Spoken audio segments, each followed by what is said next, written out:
What's up? Welcome, welcome, welcome. Thank you so much for tuning in, gamers, on this lovely evening. Getting ready for some Gym Leader Challenge here at Full Grip Games in beautiful Akron, Ohio. Very excited about this. It has been a long day so far, but I am very pleased to say that the YouTube video that I have been here at the office working on since 8:30 a.m. this morning is done. I just finished it. So it'll go out tomorrow, and I am very excited about it. It was a lot of fun to make, and I hope that you all get a chance to watch it and enjoy it. Thank you, Tony 3XL. I appreciate that. I was very proud of that 360 flip. That tray was nice, honestly. I was excited about that one, considering I'm very out of shape and rusty. That was a nice three flip. Will I sign your secret? I would love to, Venom. I would love to do that for sure. So yeah, been a long day here at the office, but very productive day. We got a lot done, and the video is done, and it's awesome. I'm stoked about it. Should be a lot of fun. Not to mention just like the thematic thumbnail. Like I was crunching to get this video out because, like, you know, I'm the video has nothing to do with Valentine's Day, but I did have a Valentine's themed like title and thumbnail in mind. And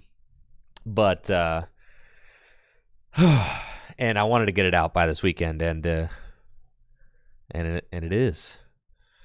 It is out. It is going to be out. It's not out yet. It's going to be out tomorrow, as I just finished it. And not with any time to spare, really. I mean, I finished up the video on like, maybe about 40 minutes ago, and then, you know, slammed some dinner because I hadn't eaten all day. Just been living off caffeine. Speaking of caffeine, I've got some balls that I'm going to be enjoying tonight.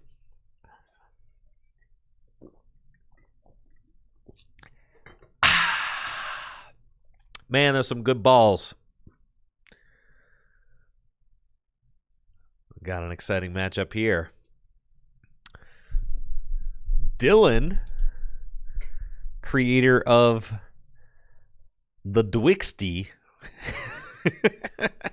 which I've actually heard people referring to Dylan's psychic deck that he top aided the 3K with as the Dwixty. Like, people are not joking around. Like, they are calling it the Dwixties. So that's always hype, you know. Whenever you get people calling a deck, you know, by whatever name your group came up with, that always is a feel good situation. So we got Dylan. We got Tony, who apparently is not here tonight. Excuse me, Tony. What the heck, dude? I thought you ran a podcast. Tony, don't you like contractually have to be here? You have the plague? Darn plague. I talked to Ben Morse about working on a new overlay for our tabletop games, but I think I'm onto something. I think I'm low-key cooking tonight, okay? So I think I'm cooking with the overlay. All right. Hear me out. The overlay, the new overlay, okay? Hear me out. This isn't the final draft, but it's conceptually. What if it's just a bar at the top? What if it's just a bar? Right? And then, like, you could go down to the table. Bang. Looks kind of clean. Then you got a card you want to pop up. Bang. There it is. Just like that. I'm just saying. Minimalistic. Okay. Now I could have like Ben Morse, art something up for me as far as like, and I plan on having him do that, whip up something that looks like super crispy and nice. But I'm thinking that like maybe something just kind of minimalist would be would be great because it gives you like the best view possible of like the hands, the cards, and the board. And what I also really like about it is it allows me to like weave in the camera, like it allows me to weave in the face cam without like without I thought time started already. It allows me to weave in the face cam without it being like kind of messy looking, It's kind of what I'm thinking. I'm thinking just the bar. So Ben, if you watch this back, like, think about doing something like this, right? Where we could just, I pop up the card. I already have the card overlay like all programmed, right? But just what if it was just a bar type situation? But then basically I would just need to like, I could interchange interchange the top. Anyways, here we go.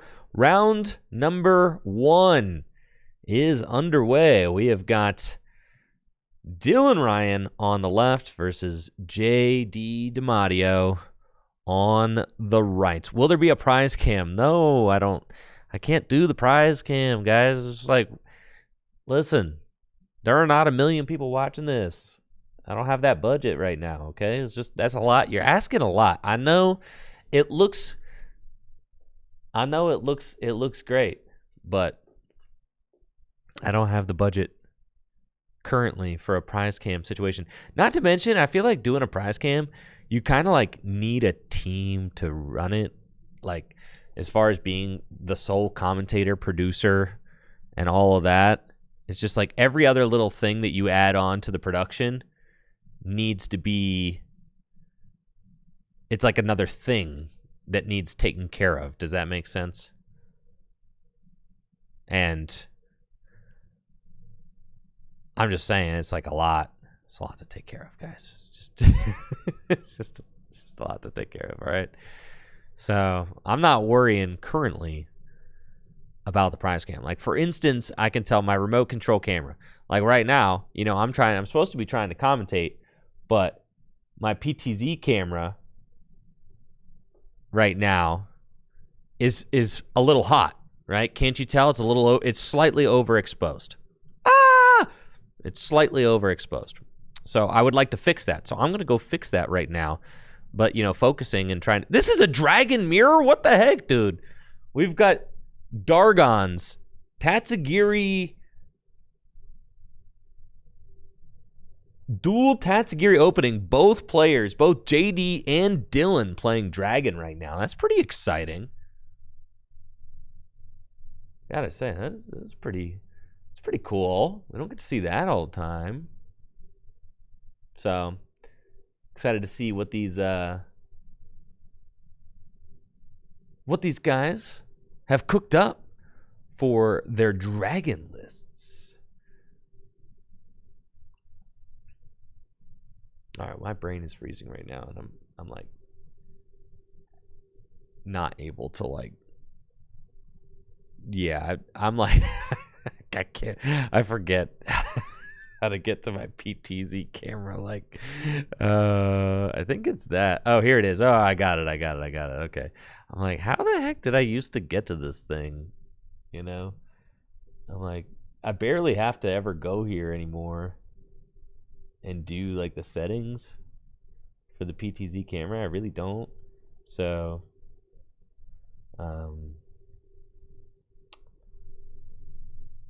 yeah, every once in a while it like thinks it should be on auto for some reason. Even though like I've never put the PTZ camera on auto before, I always have it on manual exposure settings. Every once in a while it'll be like, just kidding, I've switched over to auto again, and I have to like go fix it. And whenever it's on auto exposure, I have to like, see, doesn't that look like slightly better? It does look better. I always have to go fix it. Yeah, that looks good. That's looking better.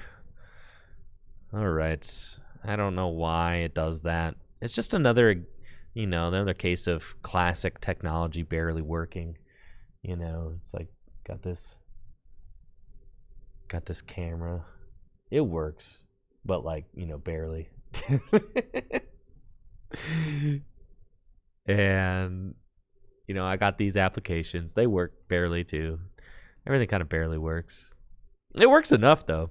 Yeah, I'm thinking the bar is the way. All right, Ben, if you watched it, just design me a nice looking bar. I mean, your job just got a lot easier, I think. I think Ben could knock that out of the park.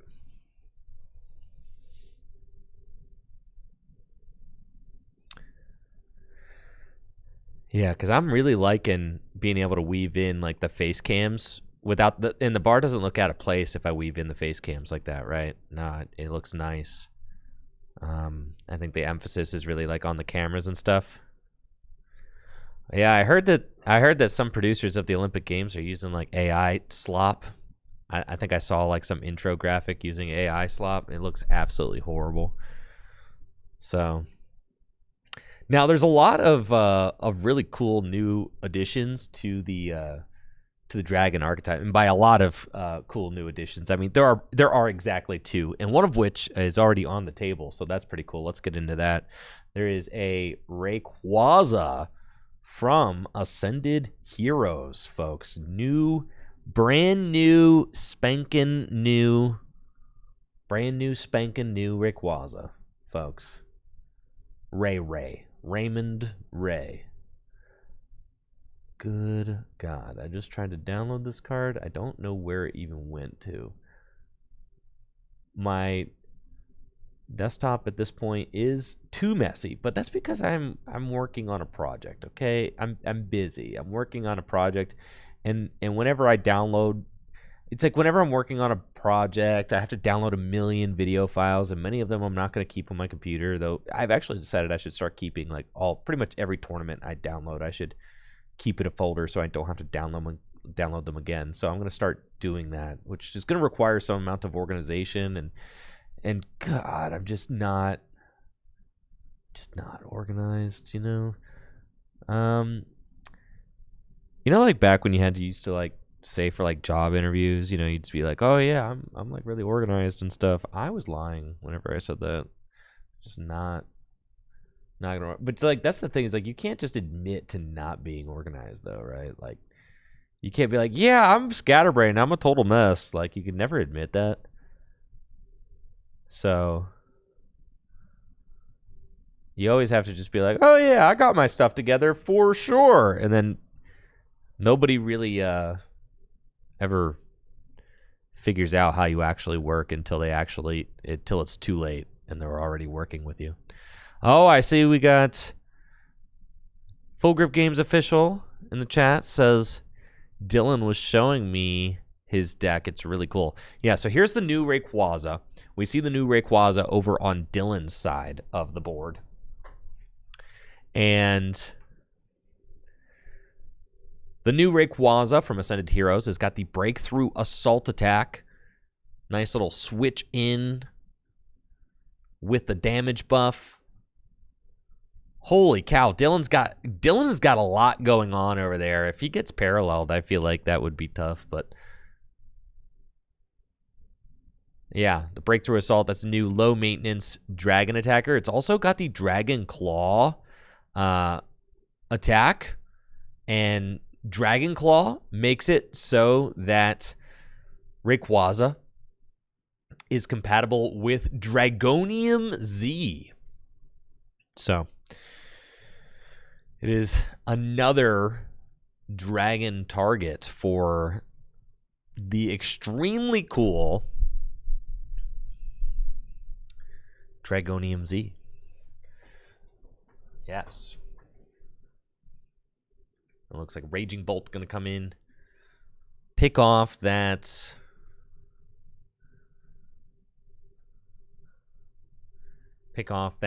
Gibble with Raging Bolts.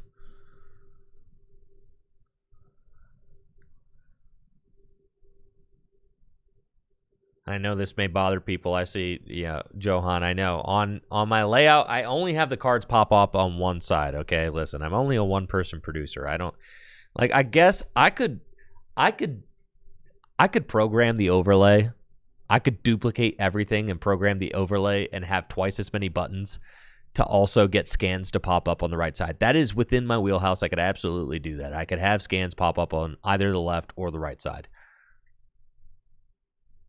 But, like, you know, do I have to? Probably. I'm probably going to get too many comments of people being like, scans on the wrong side. So I'm just saying, like, you know, I could do it, you know. If I get bothered enough, if enough people bother me about it, I'll have to cave. Because I will not tolerate hearing about it every day. All right, the other new Pokemon is the Dragonair. I mean, I've got this huge stream deck. It's really nice. It allows me, and I can customize it with all these picture buttons, and every time I press a button, you know, the guy comes up. It's perfect. It's literally exactly what I need it to do. And then, like, I could do things like right now, I don't have Dragonair programmed into the system yet, but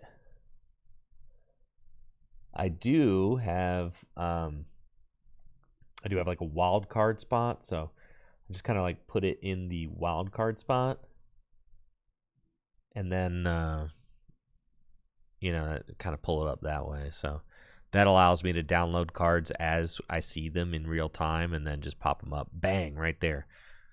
What's up, Lunatonian? That Prime sub, I appreciate it. Wish that card would pop up on the right too. You're killing me. You're killing me. All right, JD got a nice response with the Druddigon, one of the strongest dragon-type Pokemon, basic dragon Pokemon, with the revenge attack. I mean, this is when things really started to kind of like pop off for dragons, when this guy came out in Brilliant Stars 3 years ago. 4 years ago. Oh my God. The amount of time that has elapsed since this card came out, that is obscene. Wow. How is there such a nice looking Dragonite? Where is he from? Why does he look so pretty? How does he exist? From whence did he came? Wow, that is a beautiful looking Dragonite. No wonder everybody's gawking over Dylan's deck. Everybody's just gawking, mouth agape, looking at Dylan's deck right now. Understandably so. Look at this thing. The Jet Cruiser himself. It's a McDonald's promo. All right. I see. He's really nice. Got a really nice sparkly holo, I gotta say. The holo looks great. Is it from 151 and then this is the McDonald's print? Got it. Okay. Well, I see why everybody is in love with Dylan's deck right now. It's because that's a cool card. It's not a card you see every day, is the thing about it. You see a lot of cards every day if you're as dialed into the Pokemon TCG scene as we are here. But that, of the cards that we see every day, that one is usually not included. It's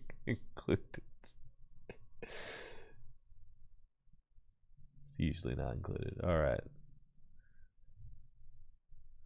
Well, let's take a look at what that guy does. Dragonites.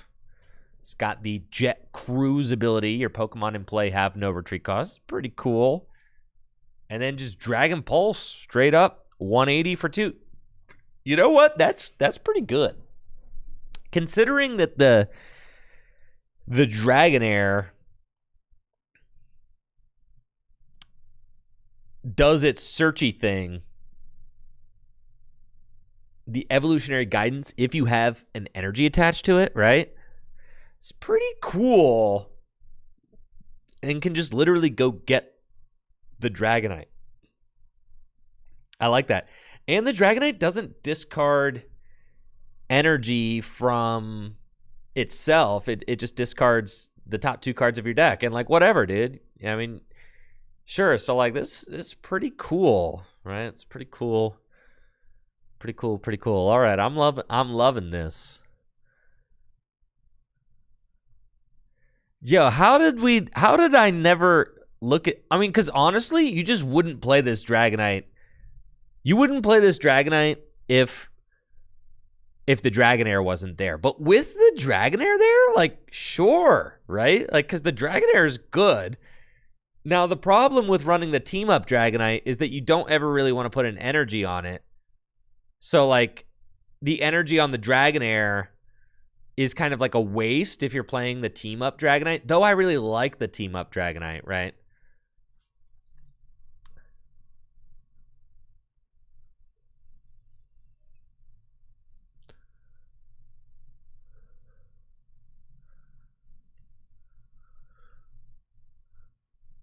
I really like the team-up Dragonite, but this one has to be my favorite Dragonite now.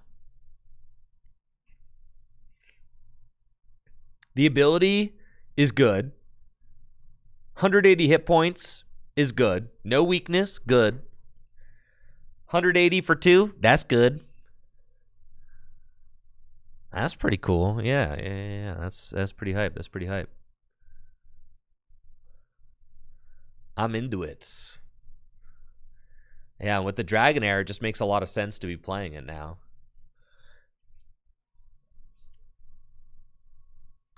For sure. So that's that is cool.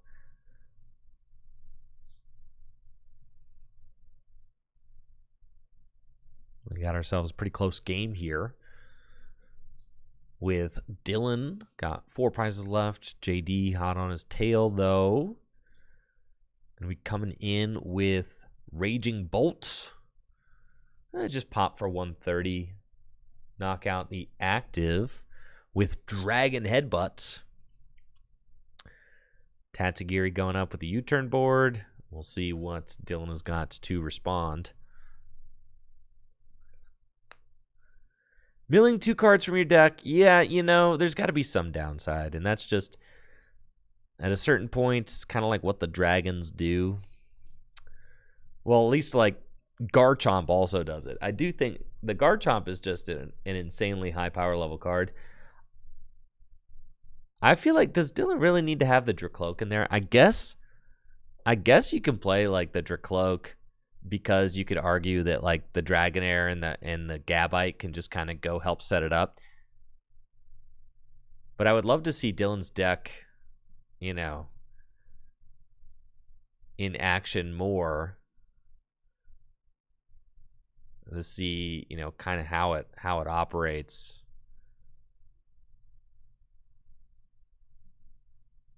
I guess Reshiram becomes pretty good if you've got this Dragonite in play and all your Pokemon have no retreat cost. Then the Reshiram does become pretty good. So you pretty much like want to play the Reshiram. I just have a hard time committing on the Dracloak when there's no Dragapult. Well, there's like no Dragapult. It feels so bad. As soon as they print a Dragapult, like it's on. Got a question in YouTube chat. Manny asks, is Ascended Heroes legal for GLC? Yes, it is. We are not following the standard legality here at Full Grip for Gym Leader Challenge League. Yeah, we're just the set for our league nights. The sets are legal like as soon as they come out, because players want to play with the new cards. It's not like, you know, it's not like these players are playing for championship points. They're playing for store credit. And they just want to play with the new cards. That's why they show up to League. You show up to League, you want to play with the new cards. It's kind of like what the deal is, right? So.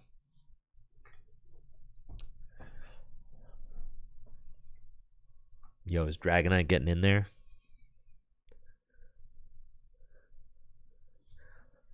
Well, let's go. Now,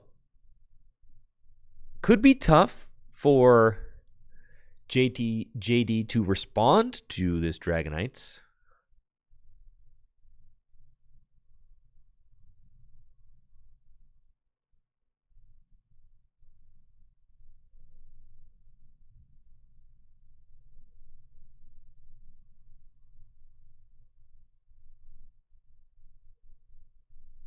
Discards Lily, Wishful Baton, both good cards.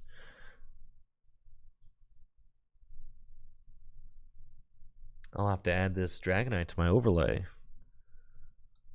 Now, Dylan got just 3 prizes left. JD's 4.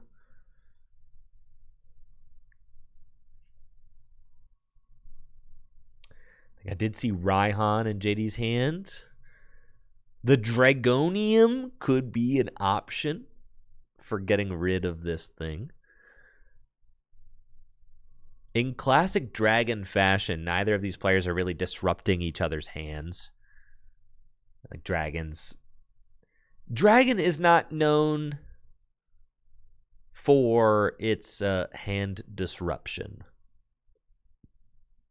We see JD does play the Dragonium.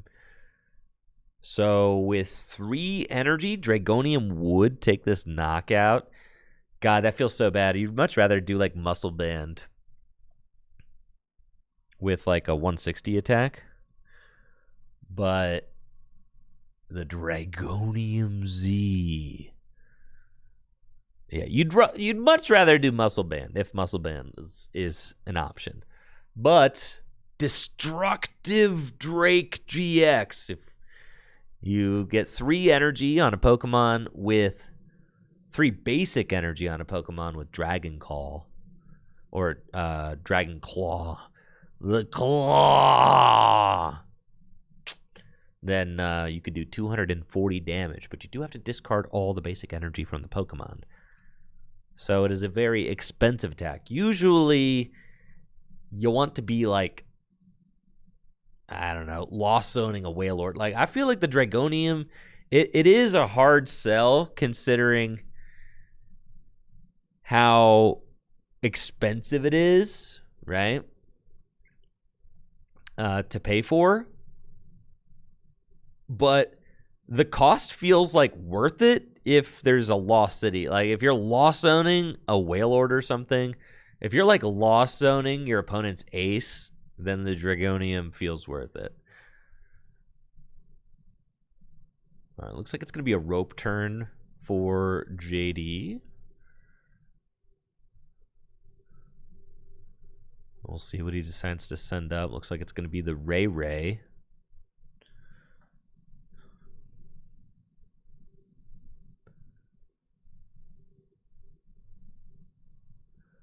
Now, the Turbo Blaze team, Team Turbo Blaze, is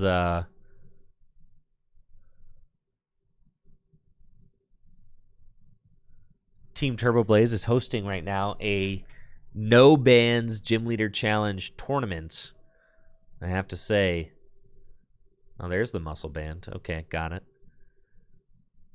I have to say, I might have liked to see, I think JD had like Raihan. Could he have Raihan'd to the Druddigon and then attached Muscle Band and then taken the knockouts on Dragonites with Druddigon? Curious if that was an option. But yes, there's 0 bans tournament happening over webcam over the course of the next few weeks. Oh, looks like saving the Muscle Band. Yeah. All right, that's better. Yeah, I like that. And I played round 1 last night. I was able to win with my amazing Raikou Lightning deck.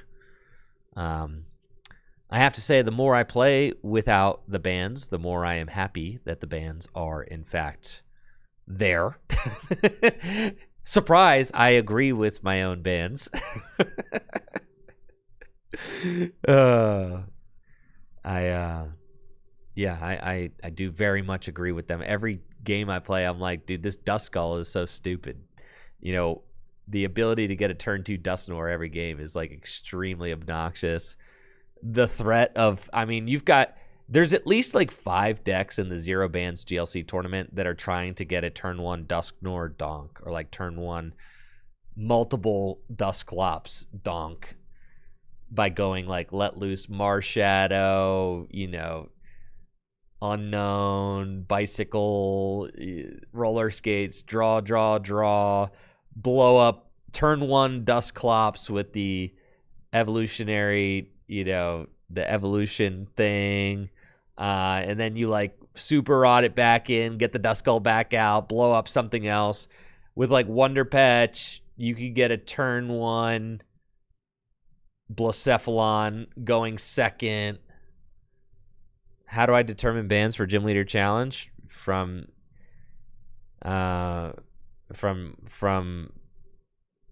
experiencing the formats and having helped balance other, custom formats for years and years. I mean, like, I kind of been like building my own cubes and things like that for a very long time, and I've kind of got a good sense for like Pokemon TCG game design. I've also just been playing the game competitively since 2012, so I've been playing competitively for like 13 years. So I have like a good sense of like what's fun in the Pokemon TCG and what's not. And I kind of use that intuition to guide me, as well as the input from the community and my closest friends.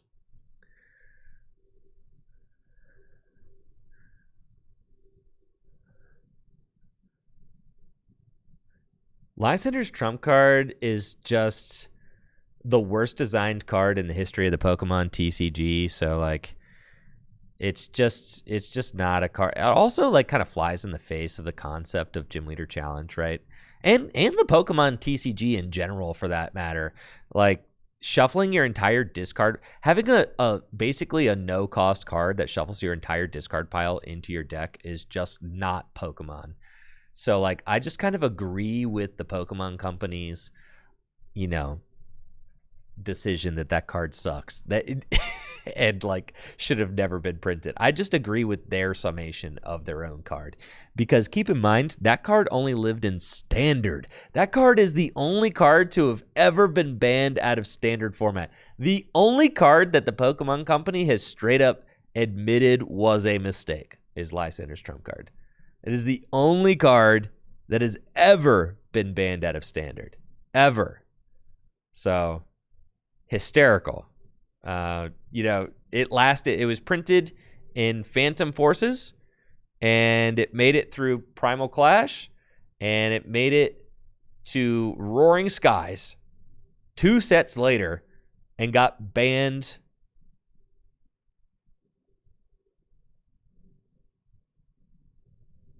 And it got banned 2 sets later.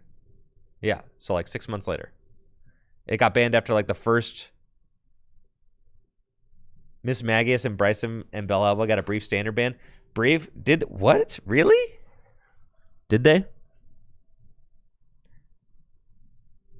All right. Well, it wasn't as much of like a whiplash as Lysander's Trump card, if that's the case. Lysander's Trump card was 6 months from print to ban. So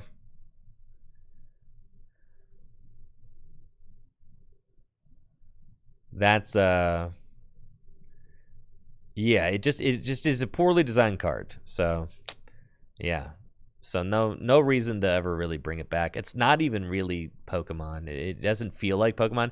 When you take your entire discard pile and shuffle it into your deck, like, I understand why they printed it. I think they printed it because they were like, Night March needs a counter, right? And they were like, well, this is goofy and fun. What's the worst that could happen? And they printed Lysander's Trump card. Yeah.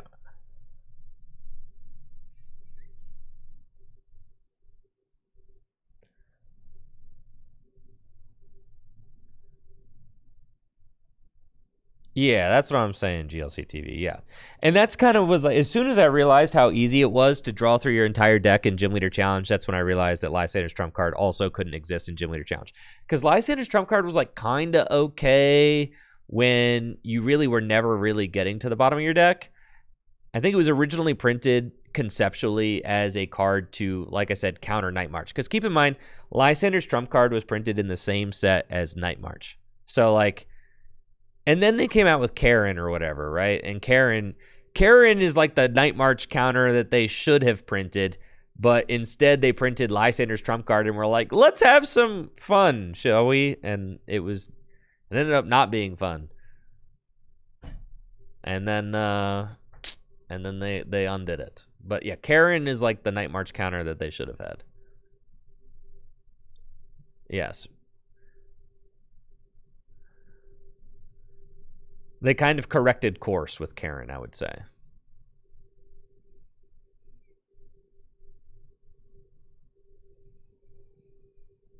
What is Night March? Night March is one of the strongest archetypes, like single prize archetypes ever printed. It was a deck that I got 9th place at Worlds with in 2015. Really cool deck. Hard hitting. It basically is the definition of a glass cannon deck.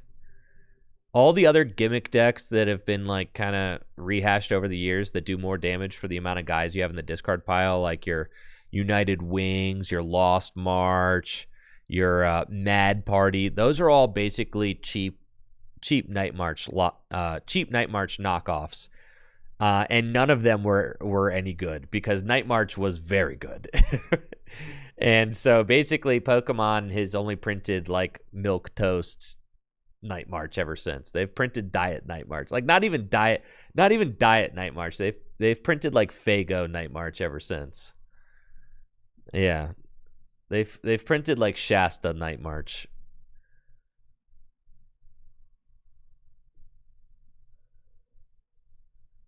Nah, I like Zero Sugar Soda. It's like they've printed like it's just bad. It's knockoff. It's Walmart. It's dollar store Night March is what we're getting here.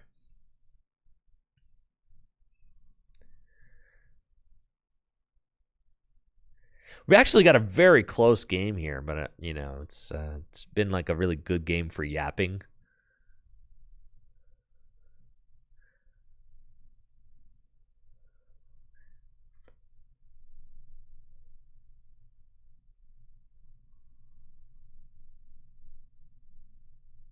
Yeah, colorless is a deck that could like very easily draw through itself. Like Lysander's trump card, it's not a card that belongs in Gym Leader Challenge.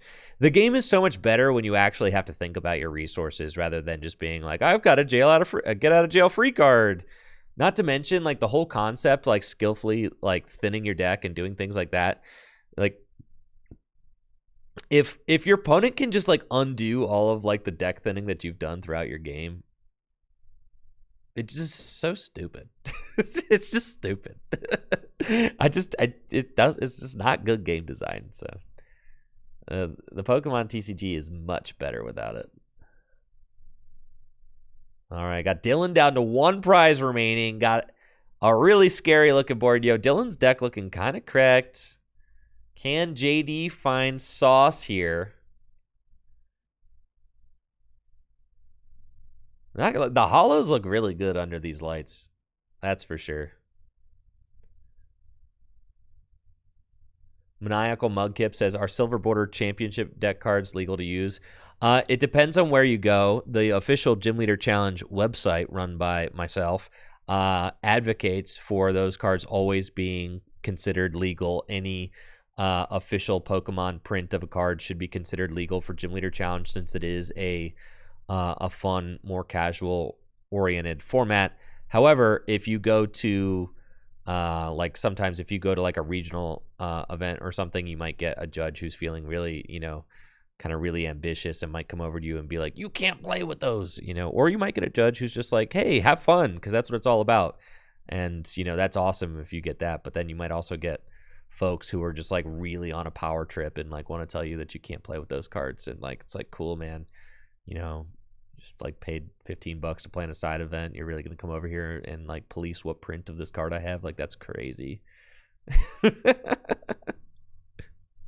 So yeah, it's that's the situation that we're in. Almost everywhere you go will not care.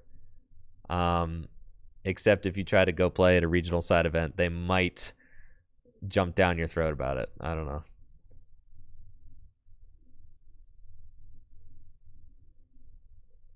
That's our little Gym Leader Challenge culture war that we're fighting.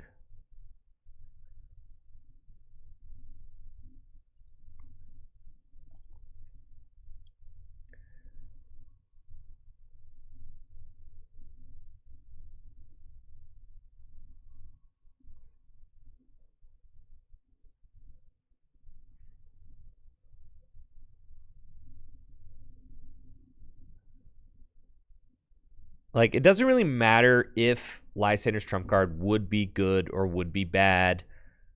Like you could argue like, oh well, none of my decks would like play Lysander's trump card, so unban it. Like no, because it's not a future-proof card even in the slightest, and it's also just a very poorly designed card. It's the kind of card that just like becomes extremely easy to abuse because it's so poorly designed, and that's exactly what the Pokemon Company found out. It's exactly what they found out about 6 months after printing it themselves. Is they were like, wow, this card's really easy to abuse. We shouldn't have ever done this.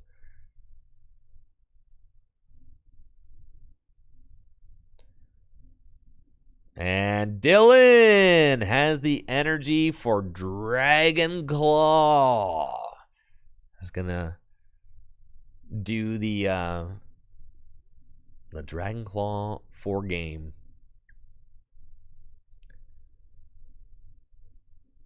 GLC TV, that's not an excuse. All of our events are sanctioned. Yeah. All of our leagues are sanctioned. That's no excuse for not allowing proxies or worlds cards. Yeah. Yeah, we sanction everything we do here at Full Grip. Dylan getting the dub in round number 1. They might be using that as an excuse, but it's not a valid excuse, is what I'm saying.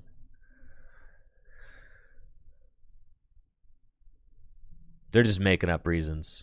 They're just making up reasons to be haters, is what they're doing.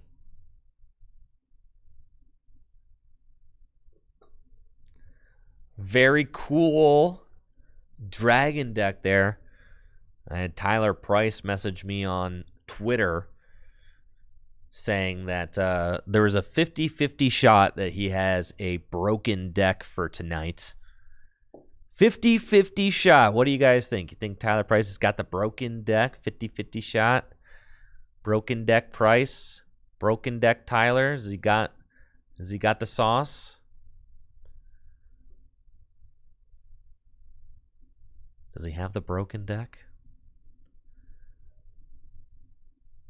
What about Mr. Morse?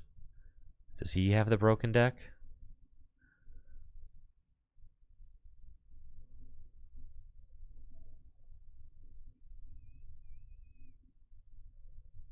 Anyways, I got to play in the, like I said, in the No Bans tournament last night. And that was cool. Playing on webcams it's fun. I've been having fun with it for sure. I'll pull up my list so you guys can see the list that I'm playing with in the No Bans the No Bans tournament I'm playing. I don't think that like Raikou is the best deck in a No Bans environment. It's just the deck that I wanted to play because I like Raikou a lot. So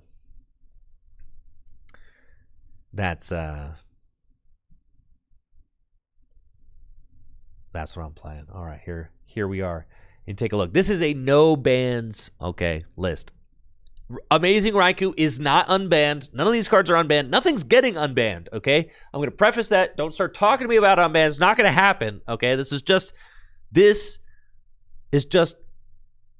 a fun thought experiment, okay? Do you understand? It was just a fun thought experiment. That's all this is. I'm not condoning this heresy. Do you understand me? Okay, here we are. Anyways. Do not get any ideas. Do not think that I am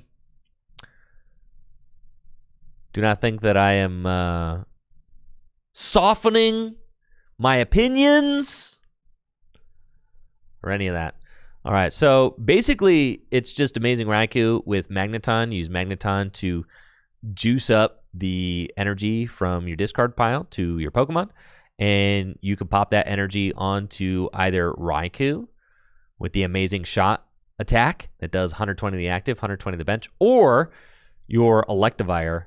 I saw Lee is also playing an Amazing Raikou variant in the event, but Lee is not playing Electivire. I decided to play Electivire because I wanted to have like another option just in case my Raikou was prized, or in case Raikou got lost zoned with Lost City, or Also, I wanted to have 2 because, and the reason I'm not playing Team Up Zapdos, good question there, Manderson.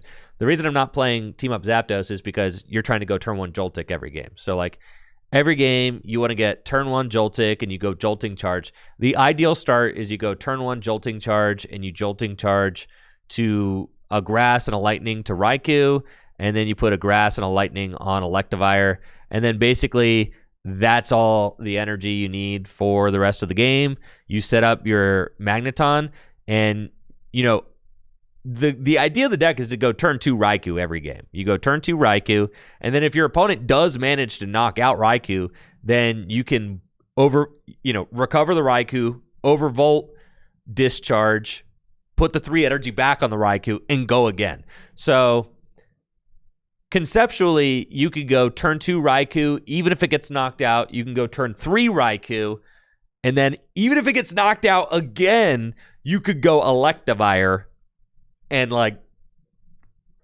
finish, right? And even if the Electivire gets knocked out, you still have Tapu Koko. If anything is still standing, you still have Tapu Koko. You can flying flip, right? So you got all these different things that you can do. And, you got Lux Cape you could slap on your guys. You've got Silent Lab to turn off your bench barriers. You got Lusamine to bring the Silent Lab back so that you can kill the bench barriers even harder. You've got Hex Maniac so that you can kill the bench barriers. What are my thoughts on Call Signal Magneton with Buzz Up? Yeah. I think that for Raikou, I like this Magneton better because it is, it actually gets like the energy onto Raikou instead of you relying on like counter energy. Like you don't have to rely on being you don't have to rely on being behind. You can actually sprint ahead, right? Like you could just charge forth to the win. Now I'm playing like 1 counter energy because it's just a nice option, like in a pinch if you need to like Raihan counter energy. Sometimes you have to be able to make that play. But by and large, you're going, quick Joltik, and then you're using the Magneton as like a recovery card. You could go Call Signal. I think that the Call Signal is strong, but the thing about Call Signal is that you're kind of like going all in on that turn 2 pop-off play with Call Signal. And then if your opponent, like, say your opponent actually knocks out the Raikou after you Call Signal, well, then you're just screwed because you don't have a follow-up there, right? You're just screwed. So, like, the Magneton is like, okay, I'm getting the turn 2 Raikou.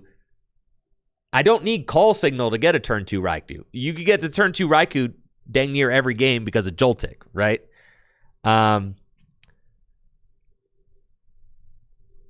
Right, like this is getting you the turn 2 Raikou. And then, because not only am I playing the Joltik, I'm also playing Letter and Vessel and Goose Hala, which can all get you an out to the metal. And that's why I'm playing Letter and Vessel, because I actually found that the biggest hang up for the deck was like you go turn 1, Jolting Charge, power up my guys, and then you're like, yay, I'm ready to use Raikou now. And then you don't find the metal energy. That was happening like all the time. So then I was like, okay, well, I have to put in Earthen Vessel and Letter, because God knows I'm not playing more than 2 metal energy. There's no reason to do that. It's like these kind of feel like the minimum. You could like 1, you could play 1. That just seems silly though, right? You have to have a Goose Hala out to the metal.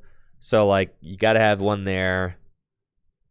Zapdos wasn't worth it for the donks. No, I really don't think Zapdos is worth it there for the donks because it's too low of a frequency. Like, the decks that people are playing in this no bans tournament are very turboed out. Yeah, no, they're very. You take a look at the lists that people are playing. I mean, people are playing lists that are like built to try and pop off like turn 1, turn 2. So, not to mention with like increased search outs of things like Pokepad. Everybody's playing Battle VIP Pass. Like, yeah, it's buddy popping. Like, donks just don't happen like they used to, and you kind of need every spot. So I built the deck to just kind of try to go for the turn 1 Jolting Charge. But I was like, okay, if I don't get the turn 1 Jolting Charge, I still just attach to Raikou or attach to Electabuzz. I'm still going for the turn 2. If I don't get the turn 1 Jolting Charge, I'm still going for the turn 2 Raikou or Electivire, because I'll just try to get my Battle Compressor and go turn 2 Magneton, Battle Compressor, or like Ultra Ball or Vessel away some energy, and just go turn 2 Magneton to like get that aggressive jump, right? And I'm playing 3 recovery cards so that I can like aggressively Magneton, and so that I can also very consistently bring back my Raikou if it gets knocked out. Round number 2, let's go, is underway, folks. So let's get over to the table. Looks like we have got water versus dark. Jack with the dark deck. Let's freaking go. Love to see it. Turn 1 Guzzlord, Lily's Determination. What's Canary do? Canary, you discard a card from your hand and you can search your deck for 4 lightning Pokemon. So it is a very good way to start the game because it gets you 4 lightning Pokemon. But it also can get you evolutions. So like the big deal is it can get you your Raikou, get your Magneton, right? Raikou, a lot of times, like you just need to find Raikou, you need to find Zebstrika in order to really get going. So that's usually the thing, and it's like another out to Raikou, so, or not to Raikou, to Zebstrika.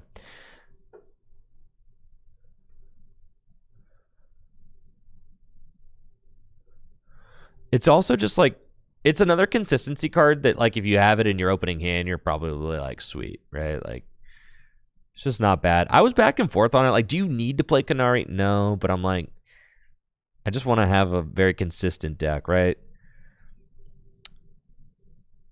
So that's usually what I aim for. You'll notice in every Gym Leader Challenge deck that I build, I always am like, I'm always consistency maxing, all right, folks?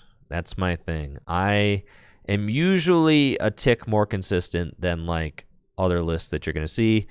That's how I've just kind of, it's really how I've played my entire Pokemon TCG careers. I usually have like an extra consistency out, extra supporter out, extra search out. Like there's always, I've always found that like, if I just am consistently in the game, then I have opportunities to outplay my opponents, right? So like that is kind of my deck building philosophy, always has been. I see a lot of Gym Leader Challenge deck building, kind of gets greedy, very fast. I don't agree with that. I don't rock that way.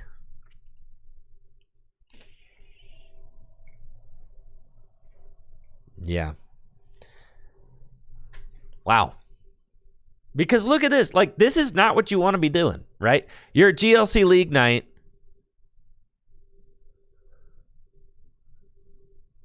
That's not what you want to be doing. You see what I'm saying? It's not what you want to be doing. It's unfortunate. It's unfortunate.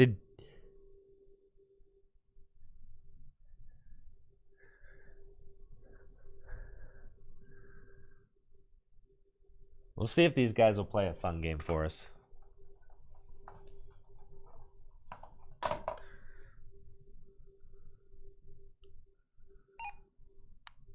Do you guys want to play a fun game? Fun game. All right, let's go. Did I record my webcam match?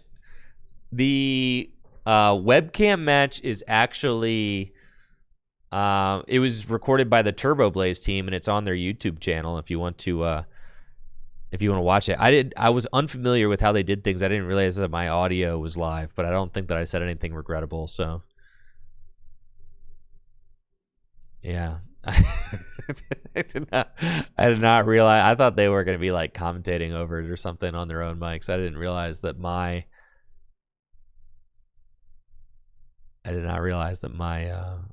my mic was hot. But I think I was on my best behavior though, so I think it's all good.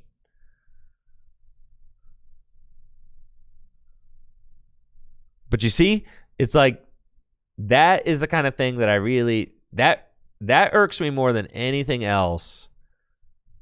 At a tournament is just not getting to play. So like I will, and especially in a round, like I will jam my deck with like the extra over the top consistency cards just to make sure that kind of thing doesn't happen. And it still happens sometimes. You can't control it, you know, but you can minimize the risk, right? Give yourself the option to get in the games, and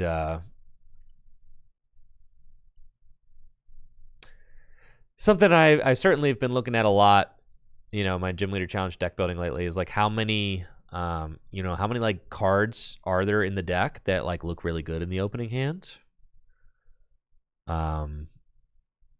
You know, but you can't just use that as a metric. You do want to have strong openings in Gym Leader Challenge, especially with the rise of like RDT, right? It's just like an aggressive, fast deck. You do really want to be establishing a board early because that's kind of how RDT wins its games. A lot of the times is just by bullying a slightly slower deck. So being able to just consistently get your main guys online is a really big deal against an aggro deck like the fighting RDT deck. So like, you know, looking at how many live outs do I have to like get moving, but then like not just like how many good turn 1 options do I have, how many good turn 2 options do I have, right? You got to look at cards. And something I've been finding is like you want to play all these flexible supporter cards. You want to play Hex, you want to play Raihan, you want to play Teammates, you want to play Guzma, you want to play Lysander, you want to play all those, you want to play Lusamine to bring things back, right? All those cards looking scuffed in the opening hand, except sometimes you got a cracked opening hand, you could Guzma, sure, like whatever. But like almost all those other cards, all looking bad in your opening hand. So like, and a lot of those cards aren't looking good on turn 2 either, right?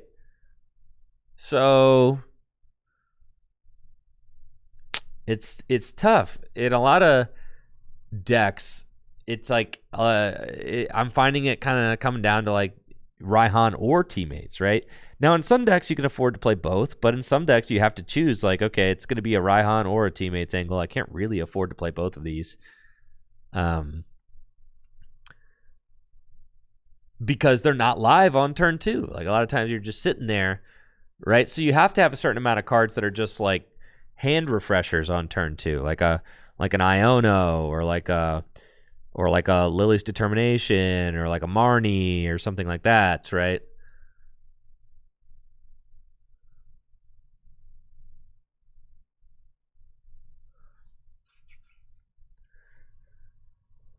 Hex is the brick supporter. I mean, and that's the thing, right?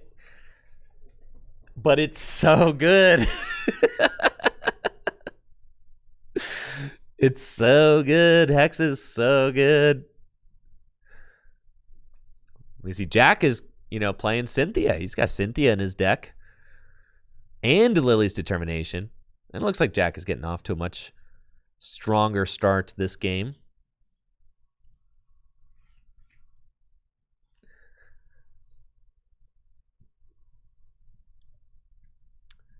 He's got a turn 1 Call for Family with Toxel.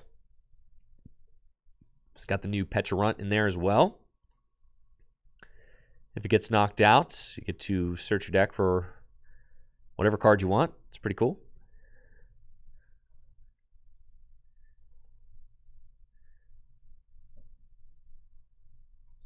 Yeah, Jester, I feel you on that. I feel you definitely still, like, you got to play an Iono or an N in Gym Leader Challenge still. You got to play one of those cards. I think Marnie is the best hand disruption card in the format, honestly. I feel like there's so many games that like you can win off a mid-game Marnie. Like that's the one that usually stings the most. is like the mid-game Marnie. I can't tell you how many times you throw a mid-game Marnie and your opponent looks at those 4 cards and is like, well. Yeah, the mid-game Marnie is the one that goes the craziest.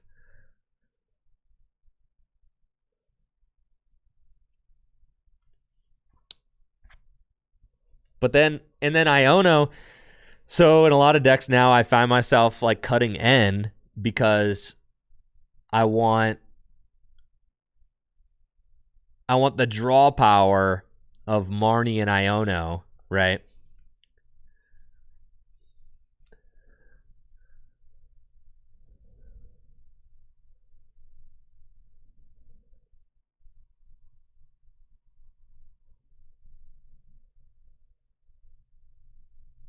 Like Iono is a far better draw card on turn 1 than N is, because it allows you to see 6 unique cards and have knowledge of where cards are in your deck. And so is Marnie. So I found myself playing Marnie and Iono together because it does give you just more information and control over your deck and your drawing than cards like N and Cynthia. So where N and Cynthia are kind of like, random shuffle draws. But then you've got like Lily's Determination can get you to 8. So it's like, oh, well, you just play Lily's Determination. That's like your shuffle draw card, right? In every deck now is like Lily's Determination. That card's going in like dang near every deck. So I'm playing Lily's Determination like every deck. And I found myself like, I don't really need N and Lily's Determination in a lot of decks. I feel like it's like Iono and Lily's Determination with like Marnie as a mid-game kind of hand refresher draw card, and that has felt like a really strong kind of draw core for quite a few decks. I know a lot of people don't like playing Research. I am a huge Research stan, huge Juniper stan. I think a lot of people are like, oh, I have to discard these cards. No, like, when you do get your hand disrupted, there's almost nothing better to find. Like, you need to have one of those cards that can just get you back up to 7, right? Like in the mid to late game. And it's like the kind of folks that get bricked off of Marnie to 4 are the kind of people that are not playing Research. Is what I'm saying.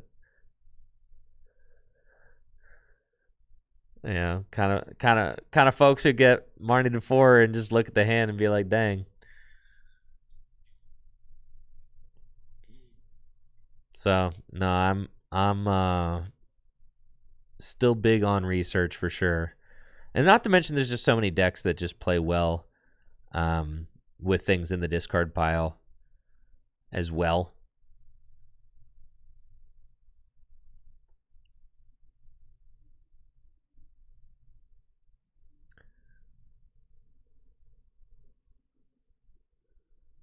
The Pecharunt. And the Pecharunt has got an ability that makes it so that you get to search your deck for whatever card you want when it gets knocked out.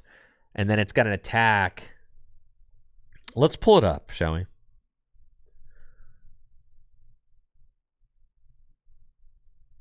Mochi Rush.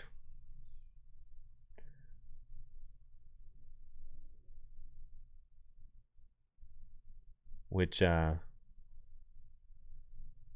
20 damage, and the next turn it does 50 more damage. Kind of neat.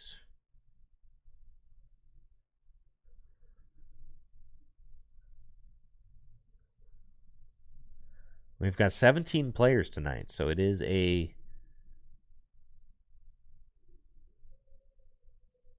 5-rounder. 5-round event.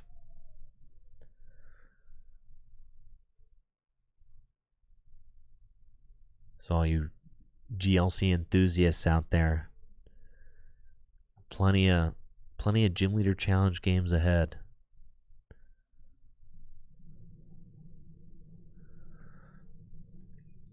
And here is the new Pecharunt.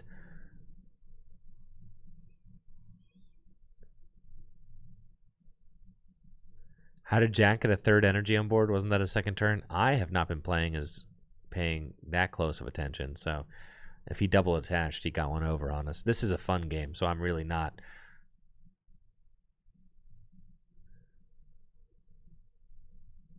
I'm not sure.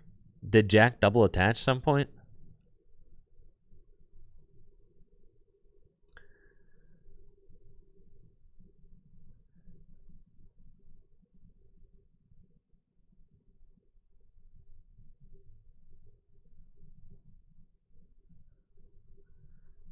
It's fine. We'll let it. Listen, Jack gets a yo. What's up, pilot? Jack gets a buff this game, okay? Because he lost the first one. He gets a buff. He gets a buff. He gets an extra energy attachment, okay? You think he double attached last turn, just like Jason Klosinski in top 8 of the 2013 World Championships? Or was it round 13? Something like that. Yeah, that's some famous Pokemon TCG lore for you there.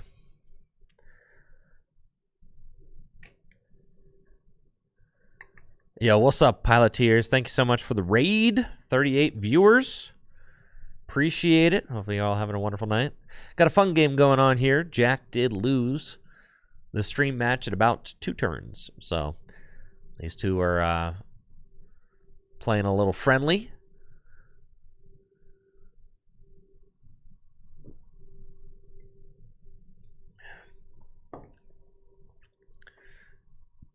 He double attached after Cynthia.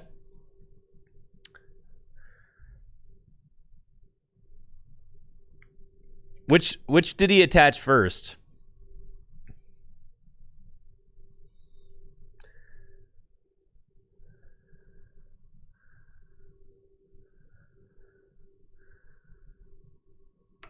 All right, I'm gonna fix this. Watch it.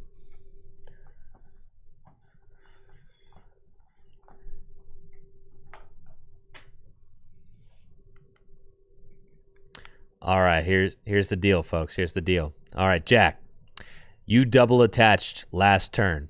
You attached an energy to Guzzlord before the Cynthia, and then to Pecharunt after the Cynthia. I'm gonna let it fly.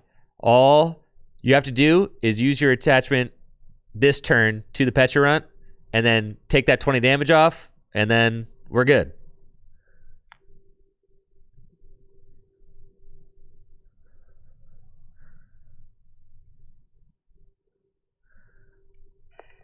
Taking the damage off?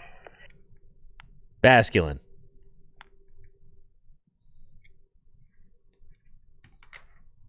Pow! Got it.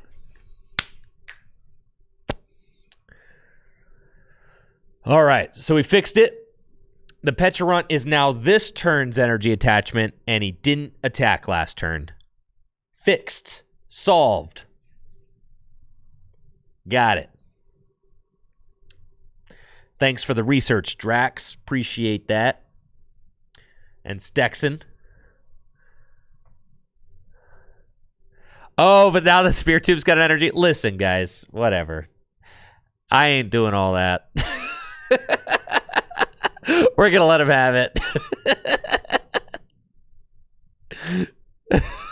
Dark. We're going to give him the extra attachment. Listen, there's a Wailord over there. Oh, no, the Spirit Tube was from Toxtricity. All right, we're chilling then. We're chilling. Yeah, we're chilling. We're fixed. We're correct. All right.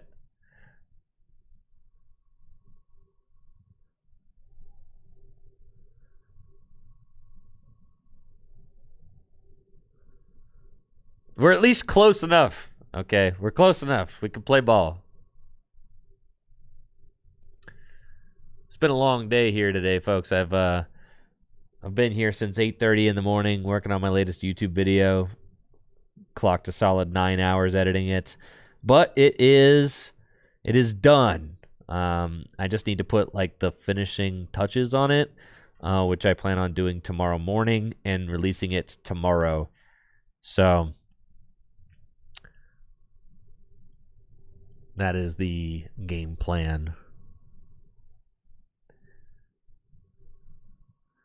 I'm very excited about it. It's a fun video. Fun video all about this guy right here. Garbodor.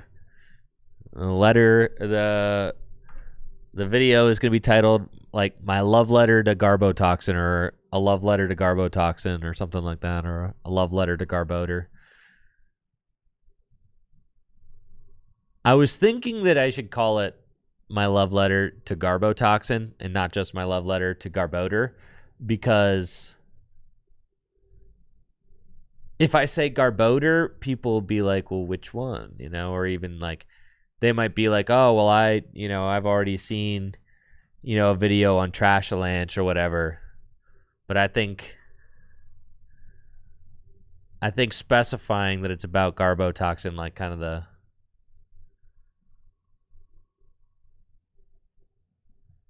it's cool. It's like a history video, but it's also a lore video. There's some cool lore there too.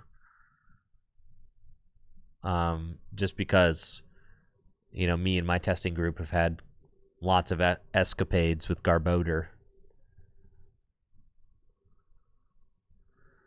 Trashalanch was goated. Trashalanch gets certainly has a big part of the video. But the video is about all Garboter, basically. It's about the ability locking of Garboter. Conceptually, the video is about conceptually ability locking conceptually in the Pokemon TCG. At the end, it kind of wraps around and asks the question of how much ability locking is too much in the Pokemon TCG. Should there be blanket ability locking in the Pokemon TCG? That kind of deal, right? That's kind of the angle that my video is taking.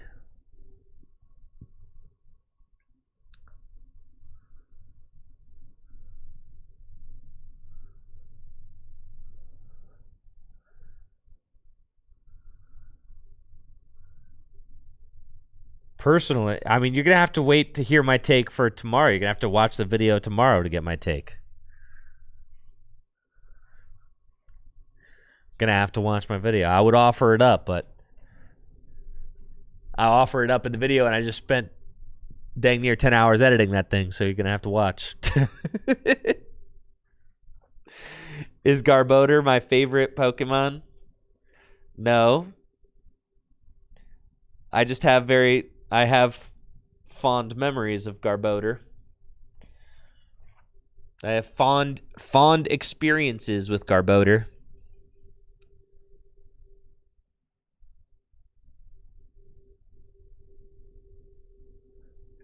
It's crazy. After doing the video, I realized they printed Garboter in 2012.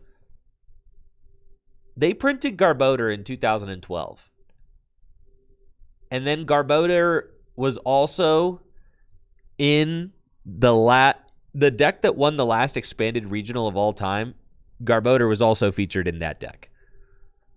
So from 2012 to 2020, Toxin rotated out after Worlds 2018. Yes. And there was a brief moment, there was a brief eclipse in the X and Y era before Breakpoint when rotation happened at Worlds and Breakpoint didn't get released until February. So there was a period of 4 months where Garbotoxin wasn't legal. It was legal for the 2013 World season. It was legal for the 2014 World season. There was a brief eclipse at its legality for the 2015 World season or 2016 Worlds, one of those two. Video's got it right.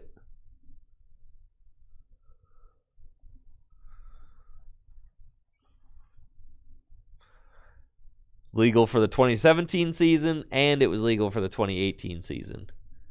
And then Garboter still was relevant and expanded up until 2020.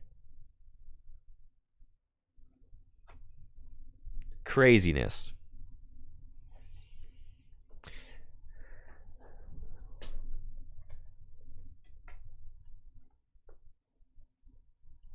Jester says, what are your thoughts on if Garbotoxin was introduced to the current format? Well, you're going to probably have to watch my video to get those kinds of takes.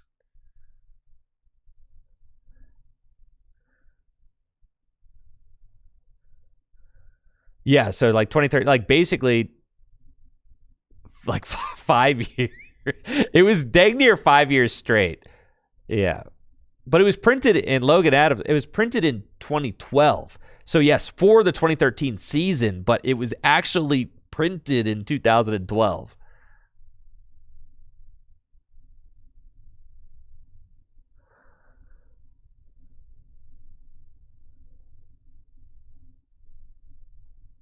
And then it rotated out of standard after 2018 World. So, like, most of 2018 was encompassed there. So you're basically looking at like 2012 to 2018, right? Like if you want to get an idea of it was closer to 6 years than it was to 5 years. Like, yeah. And then like still relevant and expanded format. And keep in mind, half the regionals were expanded in 2019 and the start of 2020. So like half the regionals were expanded and Garbodor was still, was still played in those formats. So really, I mean, like half the formats, it was still played in 2019.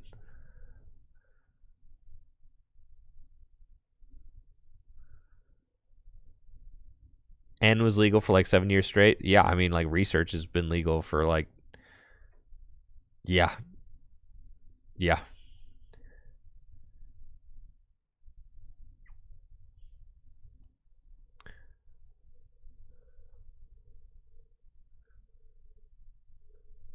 Yo, what's up, Terry T1 over on YouTube? Hey, everyone new here. Never heard of this game mode until 2 days ago. Yo, yeah. Actually, gymleaderchallenge.com, Terry, would be the place to check out. You get the whole rundown. That's the official websites. Got a lot of information there to help you really, kind of wrap your mind around it, learn about the communities that play it. And yeah, it's basically it's singleton, monotype, no rule box cards. Those are the 3 pillars of Gym Leader Challenge. So no Pokemon V, EX, anything like that. All decks have to be monotype. And then also singleton, like a commander deck.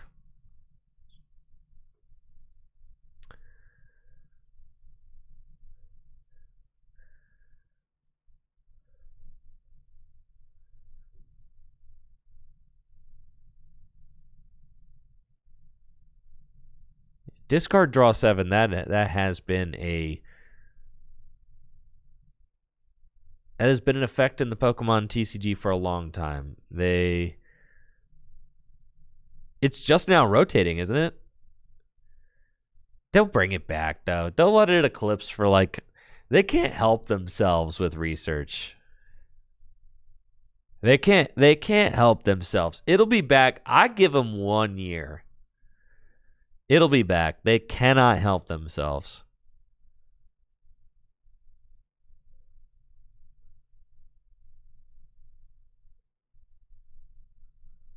I know. Goop Gas Attack. Well, the thing about a card like Goop Gas Attack or like Hex Maniac is that the card scales in power with the power of the Pokemon.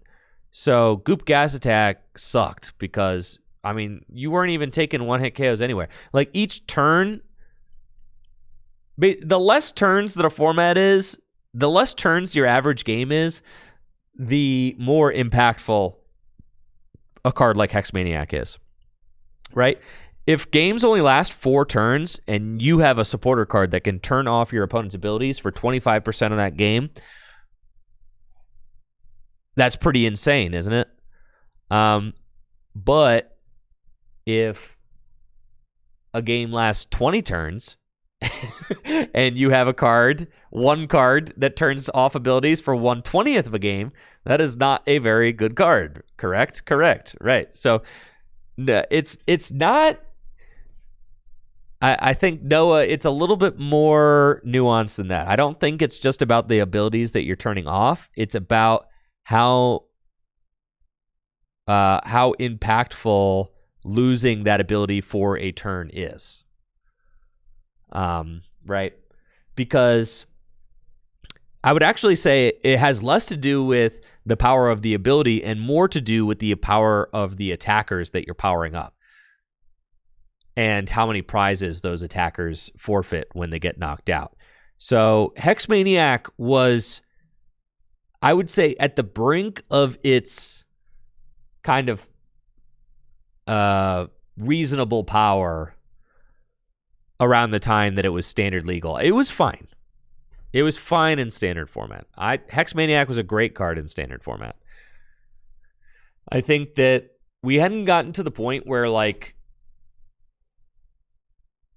Pokemon were so degenerate that they were taking one-hit knockouts on each other every single turn of the game. Like, Hex was just a good balanced card during the time that it was legal and standard.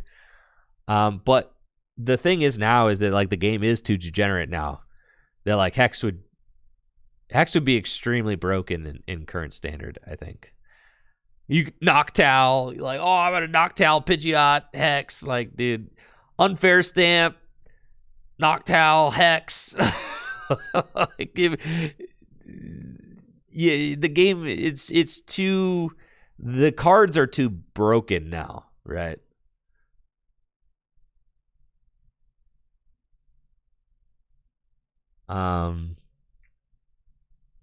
For no, I don't know. I think Garbodor is more balanced than Hex. I think you'll have to watch the video, but yeah. They don't make honest Pokemon like they used to, no. No.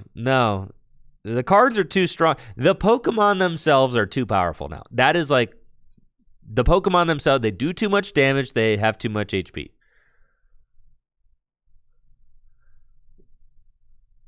They do way too much damage.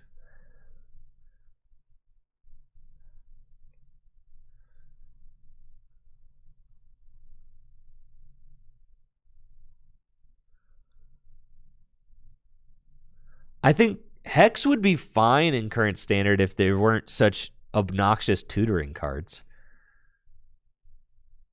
Like Noctowl and Pidgeot.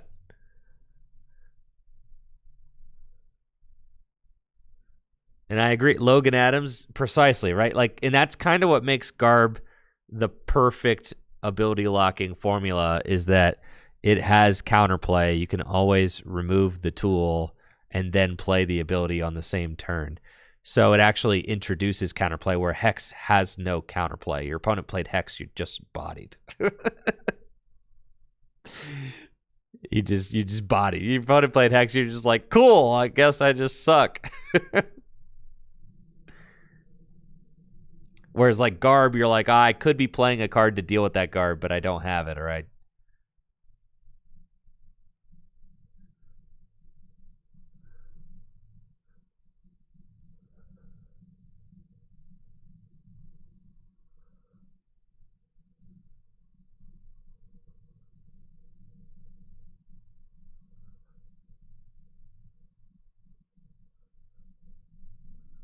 Thank you, Rusked,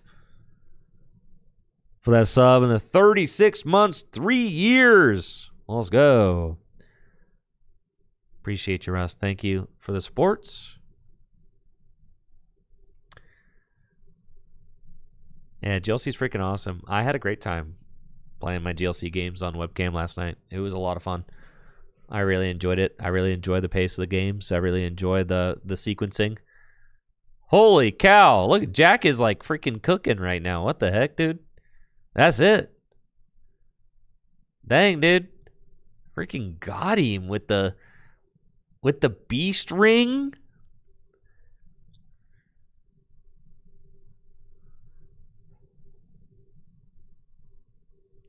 Maybe they should do a nerf text. You can only use this card if you have not used abilities this turn.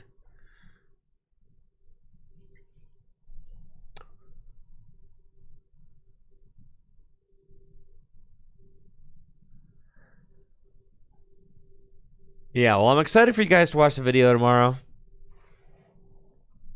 I'll give you a little spoiler. They should bring back blanket ability lock for sure. I don't know how they do it. Garbodor is a great formula, I think.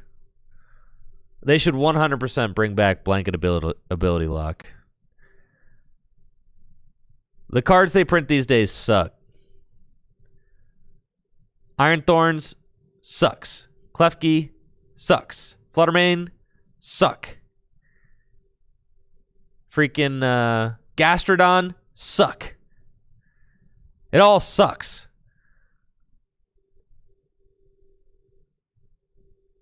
Not even worth playing in my deck.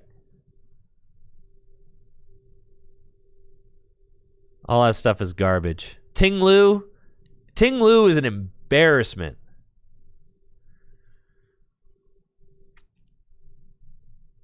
Rocket's Watchtower, terrible. Literally, I know. This is the kind of stuff I know. These cards are terrible. No, Watchtower sucks. Watchtower sucks. The reason why you think it's a decent card is because everything else sucks. It's because they all suck.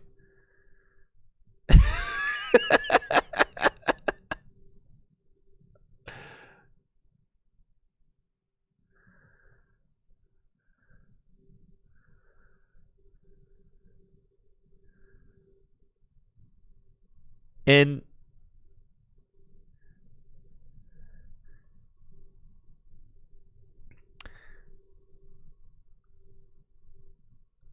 like Path is like pretty good,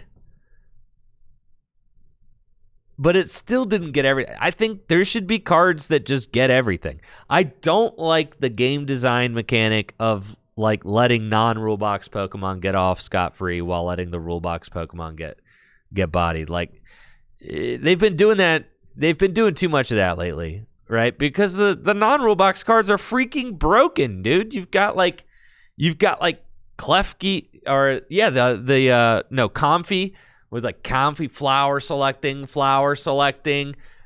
Jewel Seeker, Drizzile, Shady Dealings, Intellion, Shady Dealings, Beaverell, Draw to 5. Like, no, there should be something that shuts all that crap off. 100% of it. 100% of it. Something should turn all that crap off. All of it. There should be a way to counter all the abilities. All of them. Not just some of them. All of them.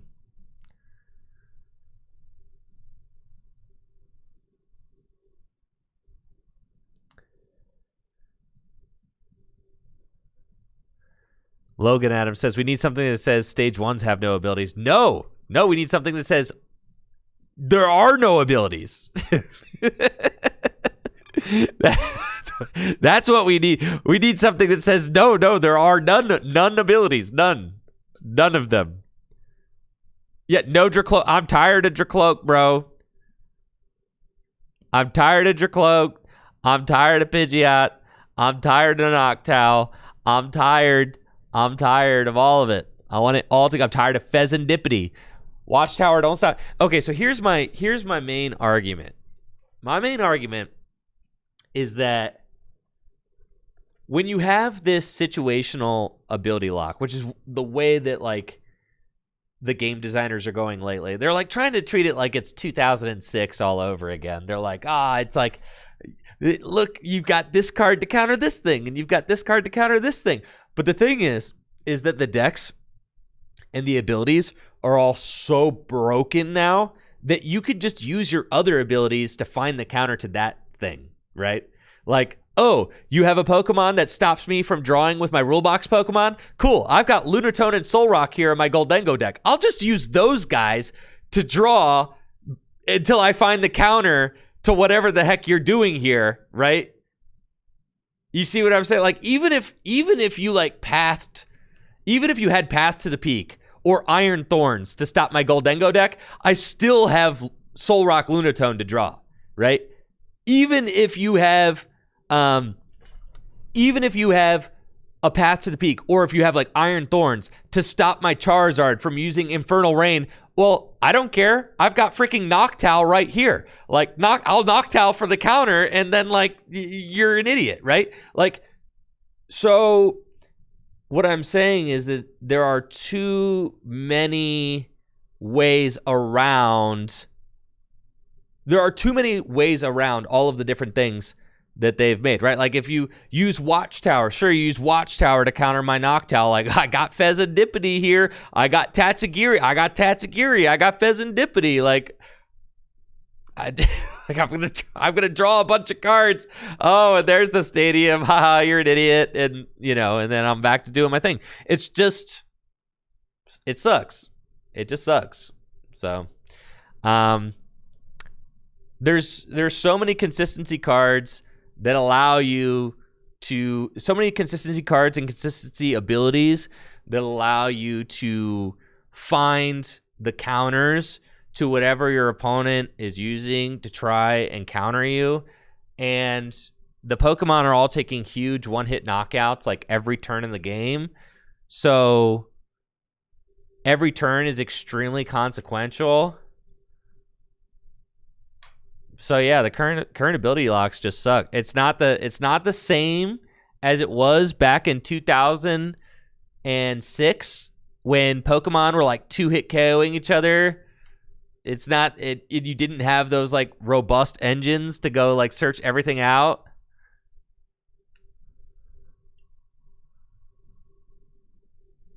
The only blanket shutoff effect is Badoo, which is miserable.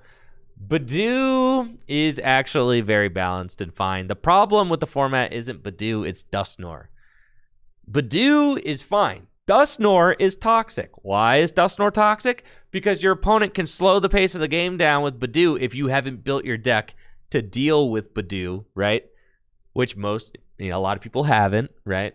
If you haven't built your deck to deal with Badoo, then if your opponent gets one attack off, that's fine. The problem is that Dragapult and Dusknoir are too strong, right? That's the problem. The problem is that Dragapult and Dusknoir are extremely toxic cards, not Badoo. Badoo is actually fine. If there weren't cards that could board wipe your opponent on turn 3, then like Badoo would not be an issue, right? Like it would just slow the pace of the game or like offer up a knockout or whatever. Yes, Badoo, Dusknoir, Countercatcher, Dragapult. That's the problem. The freaking problem isn't Badoo. Notice the only deck playing Badoo right now. What's the only freaking deck playing Badoo? Is Kangaskhan Absol playing Badoo? No. Is Goldengo playing Badoo? No. Is Guardy playing Badoo? No. Is Charizard playing? No. What's the only freaking deck playing Badoo right now? It is Pultnor. Why? Because it's toxic. Because it goes with the toxic guys. Okay? Badoo is a very healthy card. It is fine. Now, if you hate Badoo, and that's what I'm saying, like you just been playing the game long enough, you can kind of see things like this. Like it's the problematic cards are the Dusknoir and the Dusknoir and the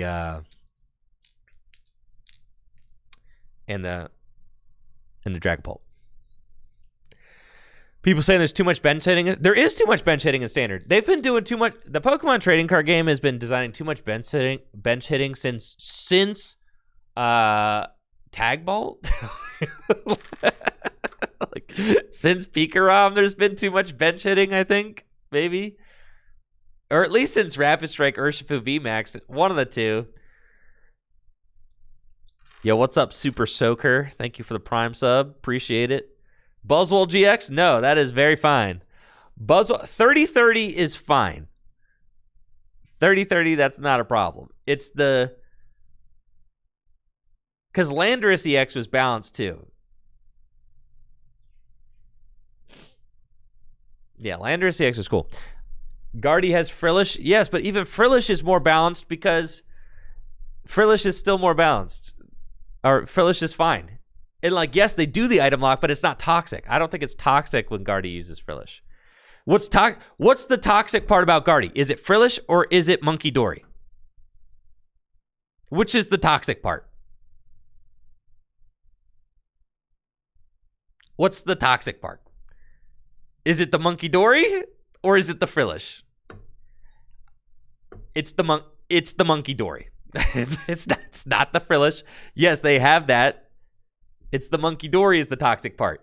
It's the Monkey Dory with the Frillish is the toxic part. It's the bench damaging. Yes.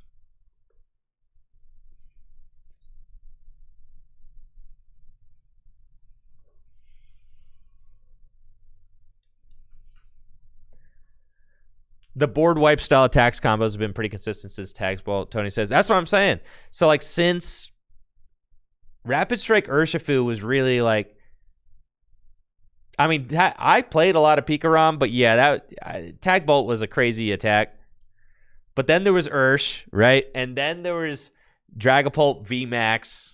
Yeah, there's been way too much hitting the bench. I mean, it's horrible for single prize decks. It's pretty much been horrible for single prize decks.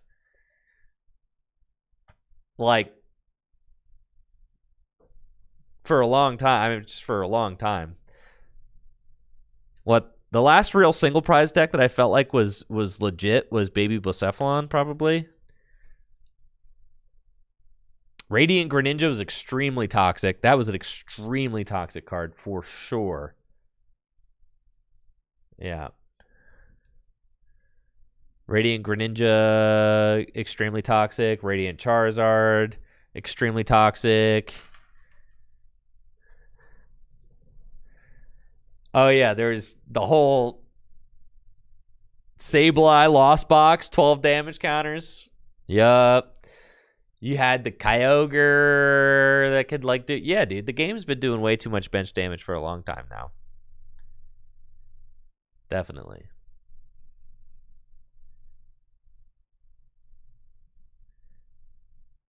Now, bench damage used to mean something.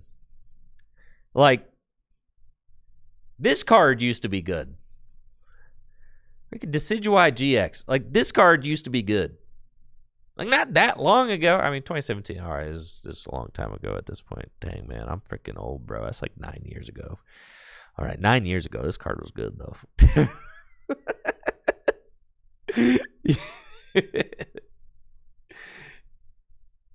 Yeah, you just have to evolve into a stage 2 Pokemon to put 2 damage counters on something, okay?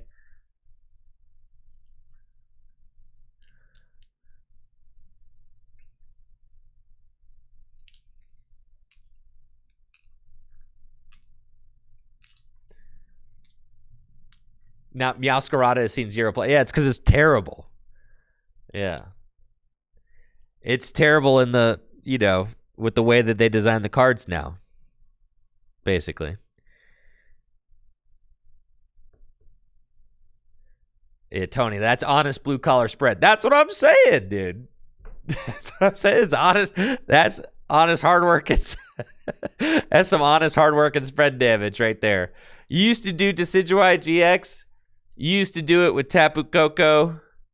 Man, you put a double colorless energy on this thing. I might just fly and flip. I'm going to put 20 damage on all your guys. That's what I'm going to do. And you just do that. That was the deck.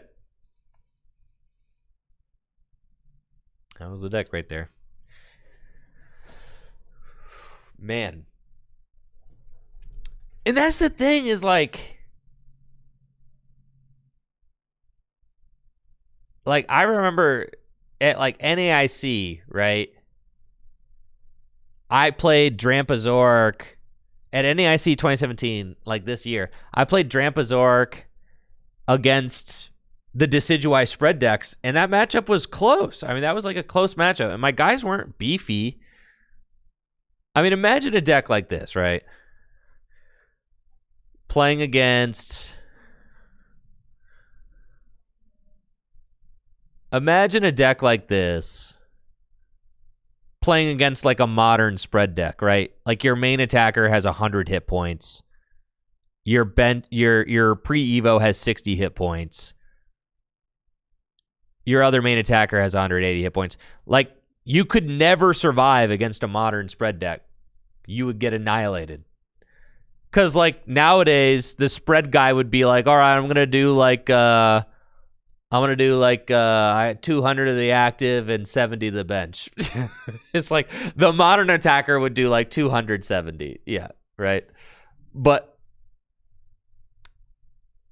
that's the power level of cards now relative to, like, but back then, like, this deck against the spread deck, like, I beat Zach Lesage playing Decidueye Tapu Koko at this event for my winning into day 2.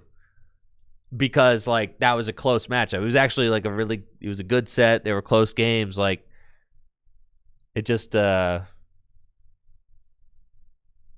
you could actually play that matchup. And that's why this format's, like, the goated format, in my opinion. Is because all of the strategies feel, like, balanced and fun to play against each other. And the card design was all just peak at that point. Now it's like, you know, now the Pokemon just do too much freaking damage these days. It's just they're all way too broken. They just, everything one hit KOs. Everything one hit KOs everything. It's ridiculous. 2-hit KOs are extremely healthy for the Pokemon TCG.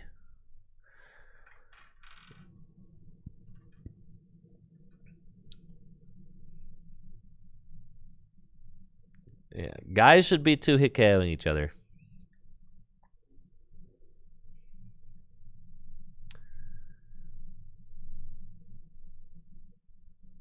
You know, we played 15-minute best of 3 back then too, so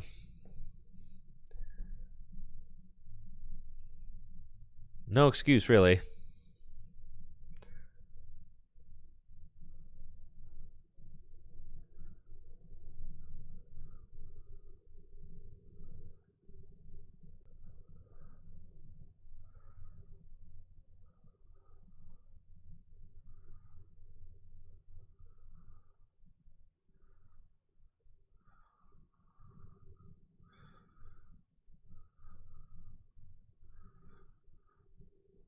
All right, players are getting rounds number 3 underway here at Gym Leader Challenge League Night. Wow, we got Ben Peacock also with Dragon against Thad Wayand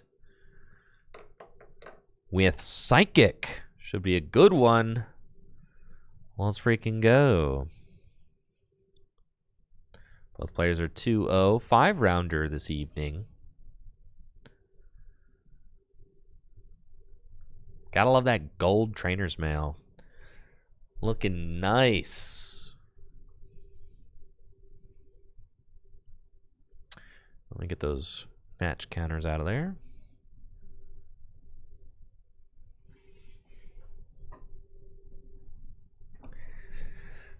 All right. Now, we already got to take a look at this kind of newfangled dragon deck in round number 1. I had a dragon mirror. Gosh, so many dragon decks tonight.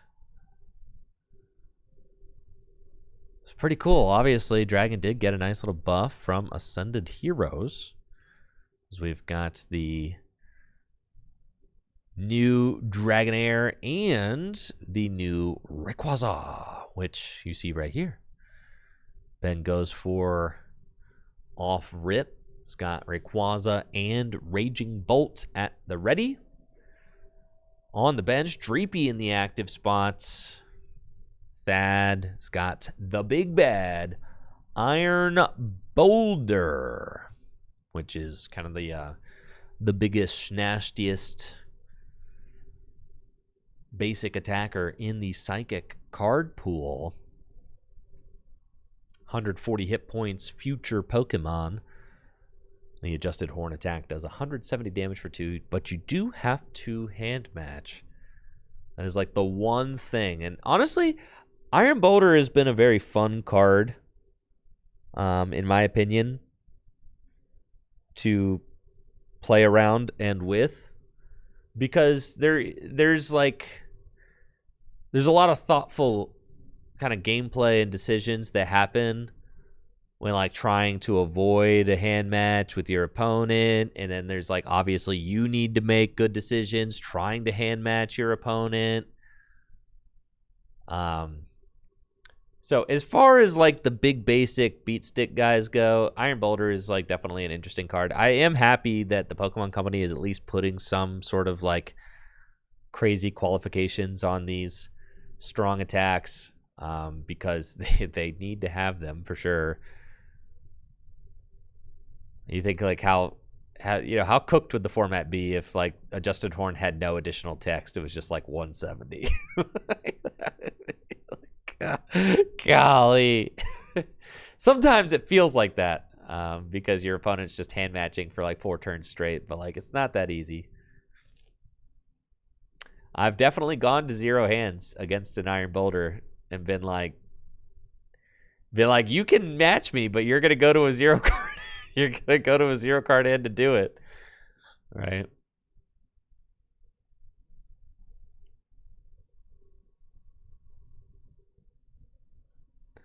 Ogie Dogie is certainly a much less balanced card than Iron Boulder is. That's for sure. But, you know, they do rely on special energy, and there are special energy hate cards in the format. That's the thing, is like it's pretty easy to call the shot against Ogie Dogie. You've got Silent Lab, you've got Hex, you've got special energy denial.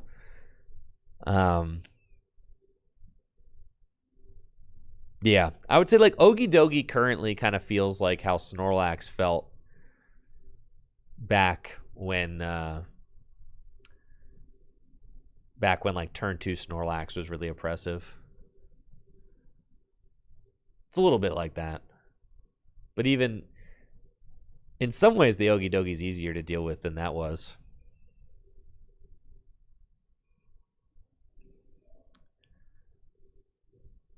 Because you do have options like Silent Lab. I'm base 150 hit points with a Fury Belt. That's just like really hard to deal with. Because even if you get through the Fury Belt, you're like, I'm still dealing with 150 here. And then obviously the Snorlax's clause is that it goes to sleep and sometimes it wakes up. But dude, the amount of time, I think Snorlax in some ways is more infuriating because they just flip double heads, dude. The amount of times that a Snorlax would flip double heads and just wake up, it like, there's nothing worse. Because you're like, that's just not even likely. It's not likely that it was going to happen. But you remember every time it does happen, though. Looks like Ben able to get a water energy onto Raging Bolt this turn. Not like the best, but you're kind of setting up that Raging Bolt, saying like, okay, I can attach double dragon energy to it this next turn, and then Raging Bolt is going to be live to slap for 90 to the bench, which is pretty big.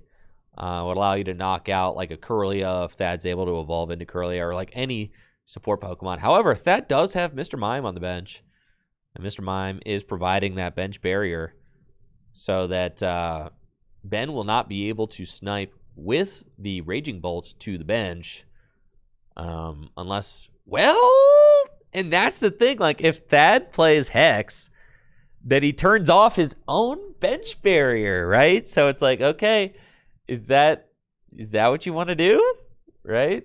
Is that what you want to do? You turn off your own bench barrier, then all Ben has to go is like teammates, Raihan, something like that. Probably teammates.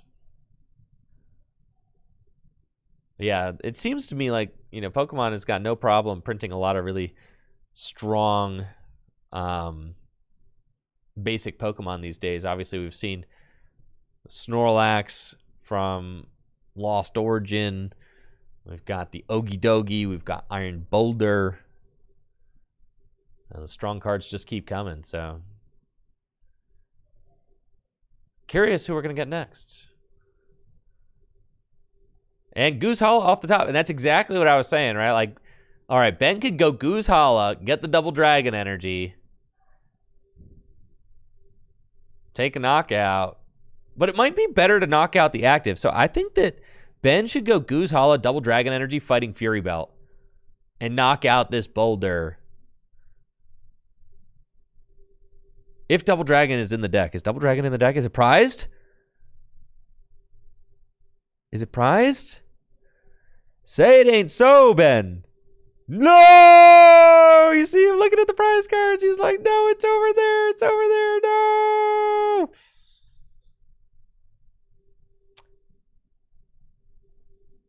Yeah, so that sucks. Because I think Ben's ideal play there was that you go get the Double Dragon Energy and like a damage boosting tool card like Fighting Fury Belt or Muscle Band. And then you go for the Dragon Headbutt for 140. Take the knockout. And because that doesn't have like any board presence, right? It's just the boulder. There's nothing else going on there. So I don't know if Ben had a deck search. And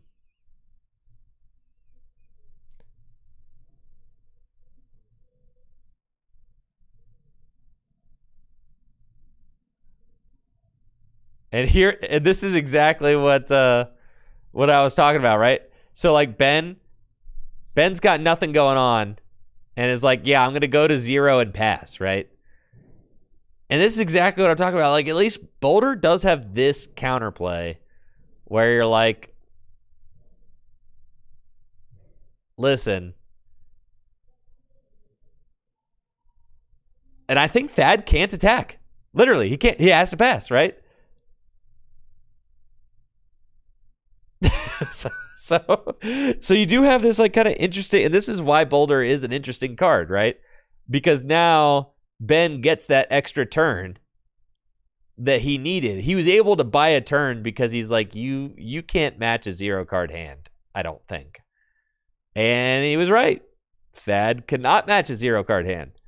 So had to just pass. And that's the thing, is Iron Boulder has got a retreat cost of 3.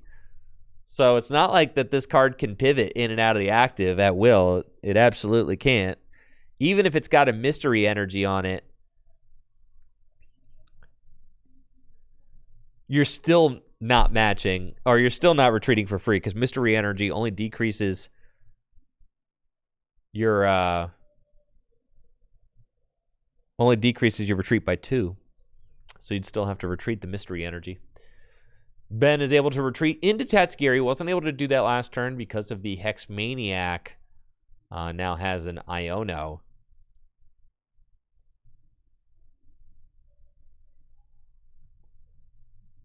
And can go get Gabite. I assume that that's what he's going to do. Get that Gabite. But with the Double Dragon Energy prize is tough for sure. Just going to be tough to get that energy flowing. This is more of an evolution-based dragon deck than a, it's not as much of like a turboed out kind of like big basic dragon deck that's just kind of flooding the board with energy, playing things like Max Elixir and all of that. Like, this deck is certainly going to be extremely reliant on that Double Dragon energy. And really unfortunate that Ben's supportive return was the Iono, because now Thad is going to be much closer to hand matching Ben. And also, Thad didn't have anything in his hand, the turn previous. Now, this is also an interesting part about Boulder, right? Is like sometimes you can make these plays sometimes where you're like, okay, I'm just going to hold everything in my hand and basically say, like, if my opponent wants to take this knockout with Boulder, they can't advance their board state because they're not going to be able to play any cards from their hand. That's exactly what we just saw from Ben. Like, Ben had to kind of just like grip that hand there, hold it for a second, and say like, all right, you can't play any cards from your hand this turn. You got to just swing with the Boulder. So that's what we see. Now Thad's at 7 cards in hand, but Ben still, at this point, just has the Boulder to deal with. There's an energy on a Blacephalon.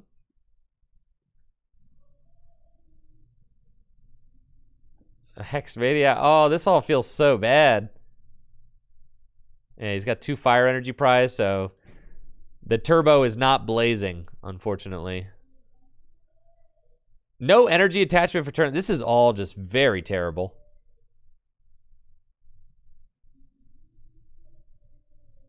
This is scuffed.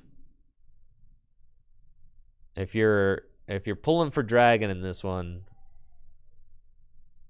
pretty much everything that can go wrong is going wrong.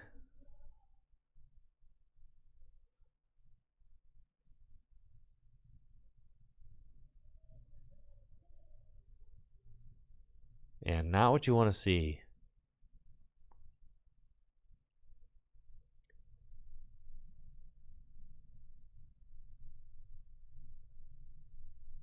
That's got Mystery Garden, counter the Stormy Mountains.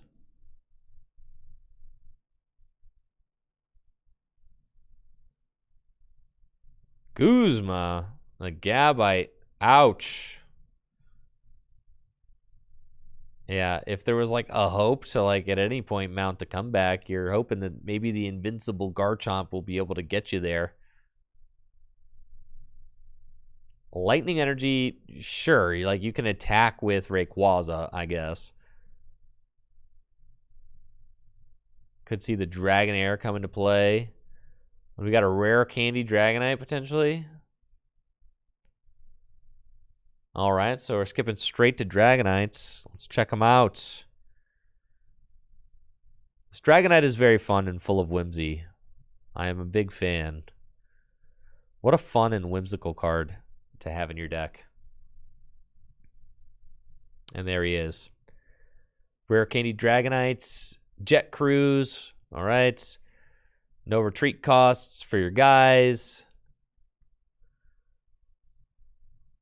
But, like, all right, you got Escape Rope. So, like, Ben will actually be able to take a knockout this turn. And it's funny that Thad is going to send up the Blacephalon. The Rayquaza will take a KO, but, like, you're hoping for the double dragon energy. And I don't think that is what Ben got off the prizes, unfortunately. Rayquaza taking that knockout. The Rayquaza does jive very well with the dragon card pool. It is certainly a big buff for the type. The breakthrough assault attack, just very, very easy to pay for. 110, very respectable amount of damage for the cost. The cost is that it just has 2 energy. It has to move into the active. It has a very easy cost to fulfill. And then with a muscle band, you're hitting 130. You know, the Rayquaza, you want it to kind of be picking up scraps, doing things that, doing the dirty work that you don't want, like, to have to do with Drudagon, right? Like, that's basically what the Rayquaza is here to do. He's here to do the dirty work. He's here to take those cheap knockouts while also being a target for the Dragonium. It's nice to have an attacker, just like kind of just another body at that level. And then the thing that I really like about the Rayquaza is that it also has that Dragon Claw attack that does 130. That is kind of the best part about the card, because the first attack is solid, and then if it gets ignored, then it can just snowball with 130s. I really like that as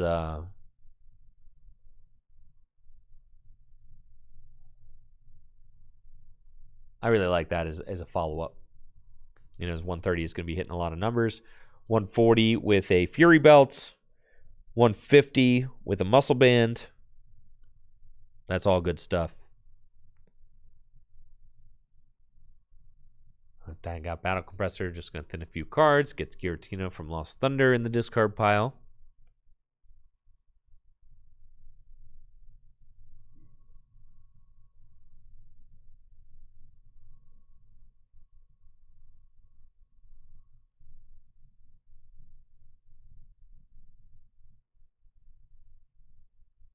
that does appear to be running away with this one. It's been kind of just holding on by a thread here. 5 prizes to 3.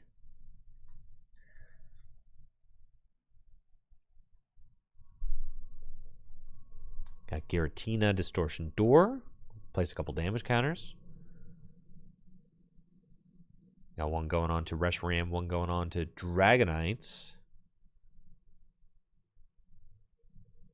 And a Psychic Recharge as well. I mean, look how beautiful Thad's board looks at this point. Like, it is a lot, right? Poor Ben. Just really up against a fully developed, not only a fully developed, but also a significantly blinged out board. Shiny Malamar, Shiny Xatu, play promo Kirlia, pre-release promo Giratina, play promo Boulder, full art Mystery Garden. Not only does the board look good strategically, it looks good aesthetically. And that does contribute to the intimidation factor, folks.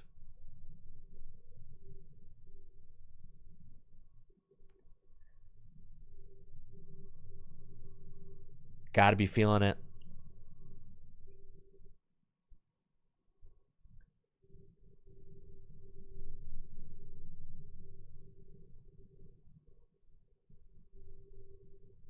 Ben has to throw up the Tatsugiri. Finds Raihan, but it's like probably won't be able to like actually switch and announce an attack.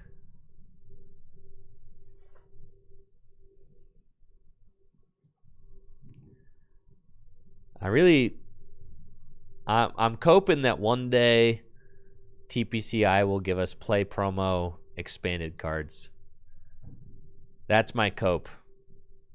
Like one day they'll give us Floatstone in like a play promo pack. TPCI already they have data on which leagues play Gym Leader Challenge format. They literally have that data. They have that data. They keep track of it. Gym Leader Challenge is a selectable format on the tournament app. So like, you know, they could just hand out the packs to leagues that run GLC. Imagine if your GLC league was handing out prize packs with like foil Floatstones, foil battle compressors, with like the nice Cosmo foil.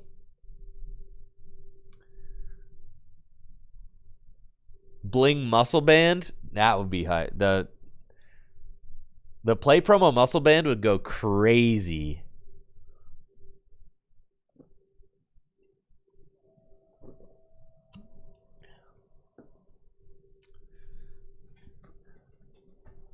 Play promo Muscle Band would be awesome. Play promo Floatstone. They could do it. They just could do it. It just wouldn't be very hard for them to do it all. So I'm gonna keep saying it. I'm gonna keep speaking it out into existence.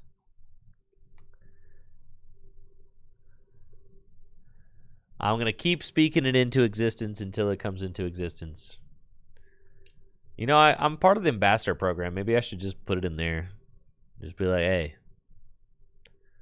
let's get this going, you know. Our GLC leagueies, they need a little love. They need a little love from the Pokemon Company, all right?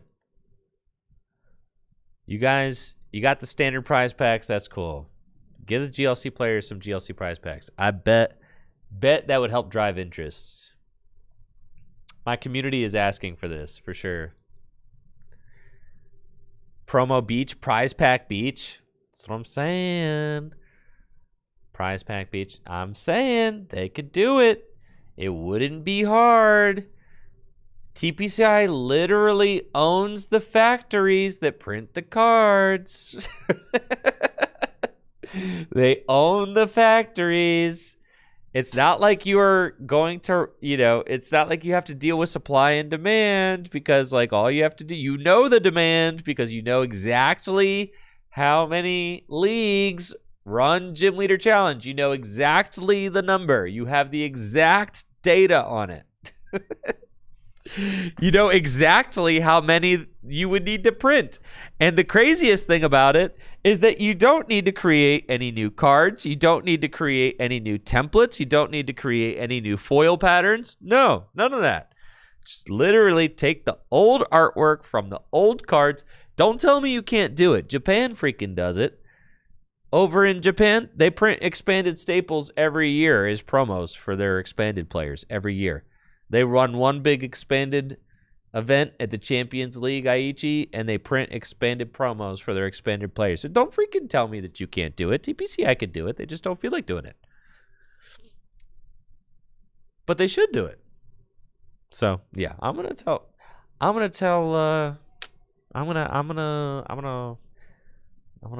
bring it up in the Ambassador Discord.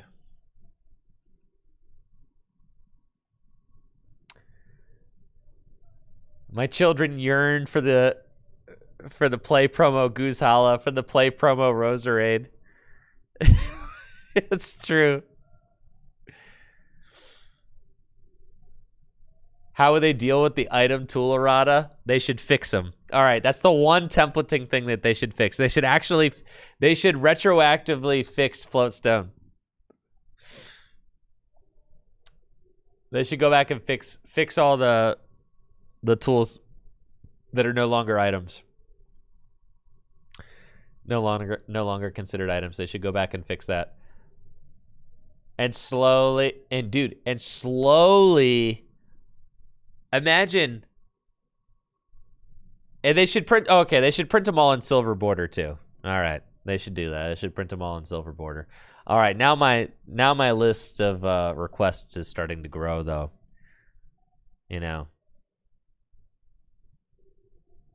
Yeah. My request, what was once a meek and humble request, is now starting to grow a little bit more complicated.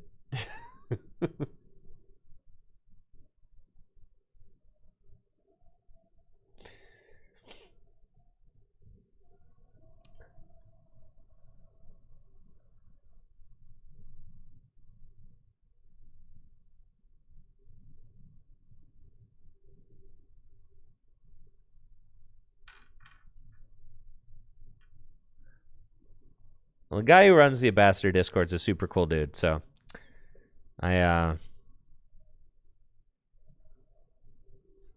we'll see if I can get any traction going there.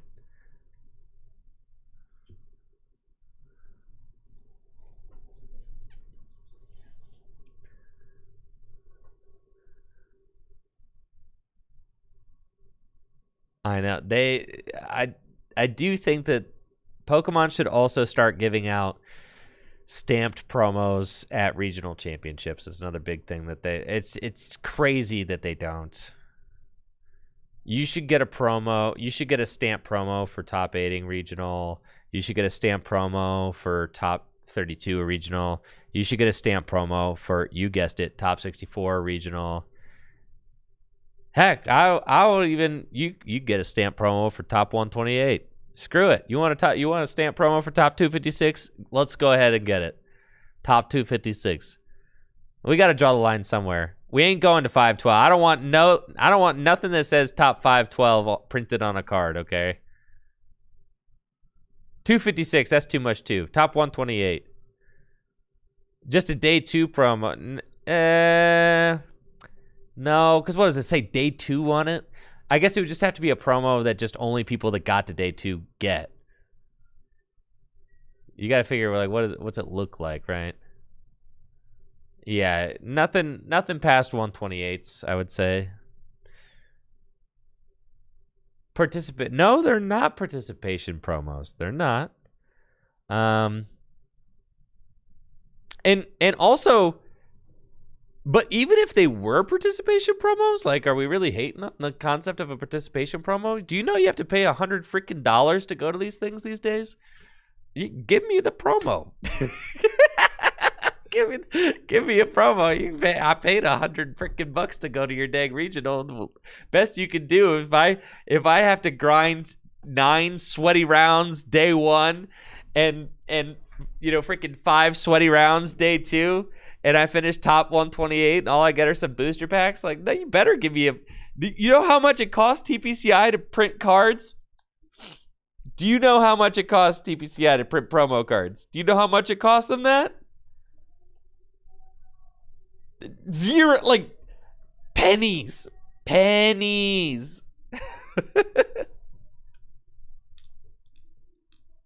I know. The playmats are worse because they stack up places. They probably cost more. They're harder to sell. They clog up the spaces that we live in. They should be handing out promo. Instead, they've always done playmats. They should be handing out promos. Like, that have like stamped promos that say like regional top 128 on them. That would go hard. Undoubtedly would go hard. God, they don't even do that for challenges anymore. You guys know they used to do that in like the Sun and Moon era, right? Do they not do that for league challenges? They don't do it for league challenges anymore, do they? That's crazy. They don't? You guys are getting robbed out there. You guys are getting worked. You guys, the league. Since COVID, yeah, you guys are getting worked out there. I hate to break it to you.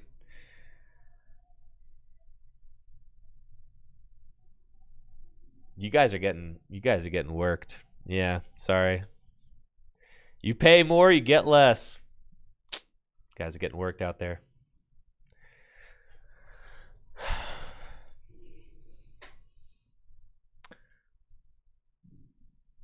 You used to get cool stuff.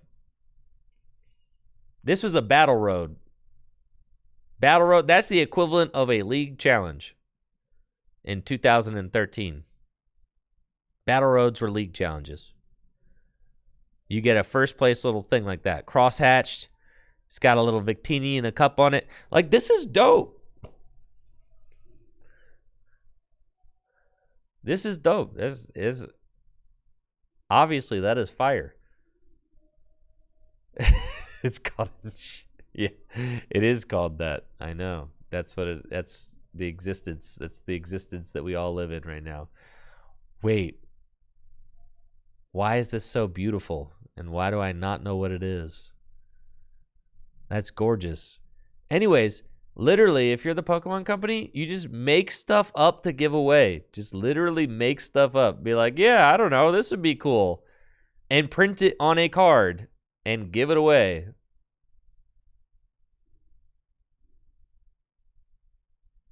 Doesn't have to be fancy. Look at that. This card, you could have won this at a league challenge 15 years ago, and then you could sell it for $150. Like, that's cool, man. That's cool. It's a keepsake. It's a keepsake thing. Let's see.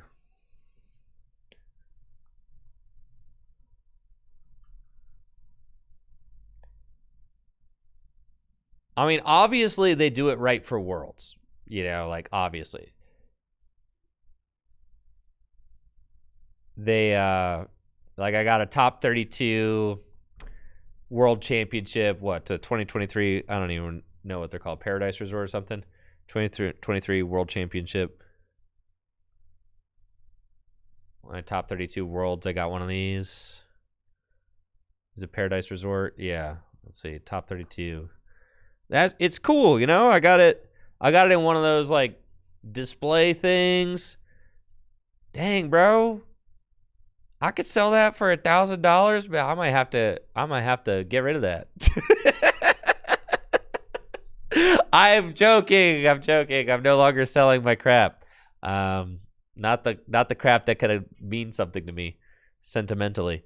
But yeah. They do it right for World. Like, you know, obviously you compete at the World Championships, you get top 32 place, they give you one of these, right? They should do that for regionals. They should do this for regionals. Do you know how much it would cost them to do this for regionals? Nothing. It would cost them nothing. I guess the biggest holdup was that they would need like a decent card to give away. But they already do a regional promo.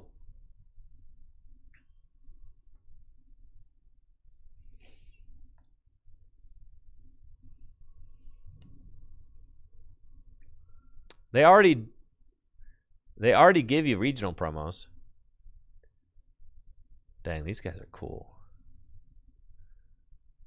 They should bring back the crosshatch. Yeah. Crosshatch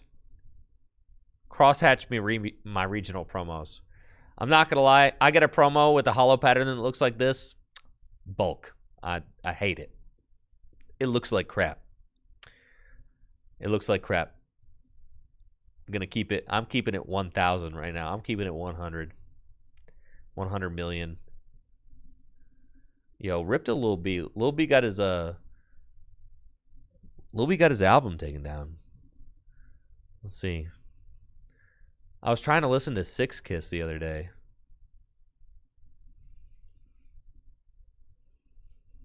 I think it's gone. Last I checked. Just can't even listen to Six Kiss anymore. It's kind of messed up.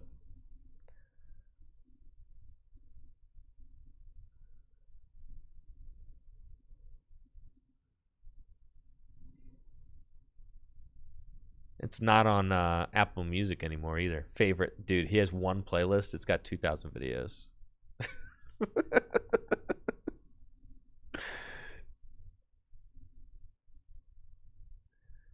But anyways. Yeah, all his music's getting taken down. It's not on like Apple Music anymore either. Sad.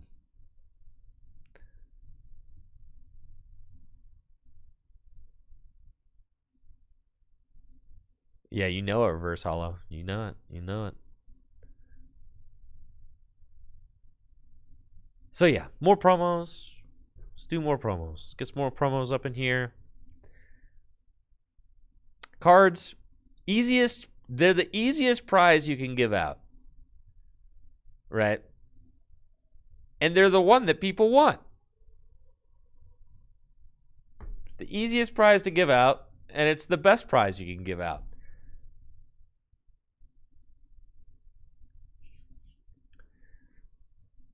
It's just a win-win. It's the easiest and best prize. Both of them. All right, let's see what my 2015 World Championship promo. Pokemon. Yeah, what is it? Yeah, Champions Festival. All right, yeah.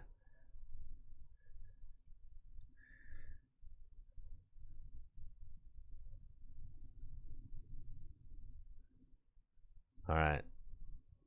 I just need to obtain one of these again. There we go. That card right there. Apparently, I earned one of these. I sold it so fast, I don't even remember owning it. But one day, I will obtain one again. So I can put it on my shelf next to my other one. Listen, I didn't realize how hard it was going to be to finish in the top 16 of the World Championships when I sold that. I didn't realize that was going to be like not easy to do. I was like, whatever. I'll probably earn another one time. Yeah. Could remind me of the time I bubbled out of top 8 of Worlds. Anyways, we'll be right back with round number 4 out of 5 here at the Gym Leader Challenge League Nights at Full Grip Games. Thank you so much for being here. Round number 4 will be up shortly after this quick break. I'll have a good one. Make sure to check out the sponsors, FullGripGames.com, for all the best Pokemon trading card game singles and sealed product. Shopping at FullGripGames.com directly supports the content and tournament coverage, YouTube videos, all that I produce here on Tricky Jim. Also, DragonShield.com for all the best sleeves and accessories. Dragon Shield's got some new sleeves coming out at the end of the month. Very excited to show those off. And you can use code TrickyJim at checkouts. Shopping at Dragon Shield for 5% off your order. We'll be right back.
I gotta fix my audio situation. I don't know what's going on with my mic.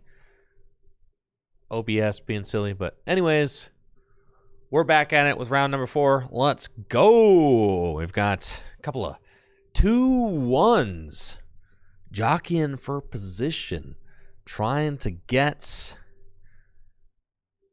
a badge tonight, which is still within reach for these two players. John Patterson on the right with his colorless deck, Jack Martin on the left with darkness.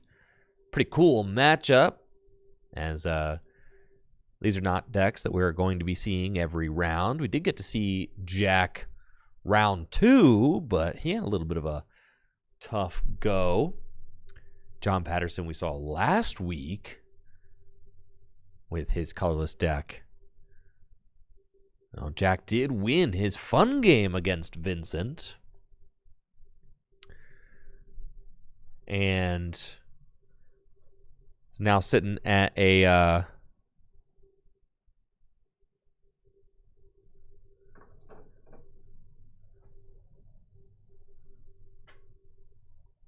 now sitting at a 2-1 record. All right, round number 4 is underway. Let's get going. John got a Rangaroo in the active, attaches Fairy Energy Pass. Jack does have Toxel and is probably thinking about this this opening. Could you go if he plays with the tag call, if he plays the the Hustle Bell, the Stadium. All right, no, I think he's just gonna go for a maybe. You tag call first and see what's in the deck. Let's see what you got going on now. As far as like openers go, the Toxel is about as good of a lead as you could get. You could go. I kind of like you go Guzma Hala. You get the TM Turbo Energize, and just go juice up that Guzzy. Yeah, get that glizzy going, You got Artisan.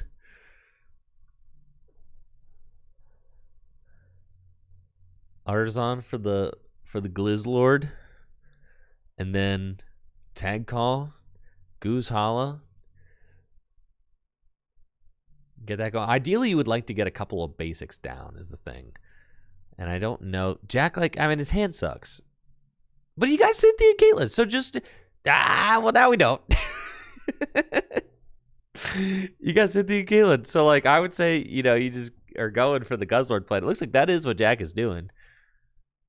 Artisan for the Guzzlord. Hiding Dark.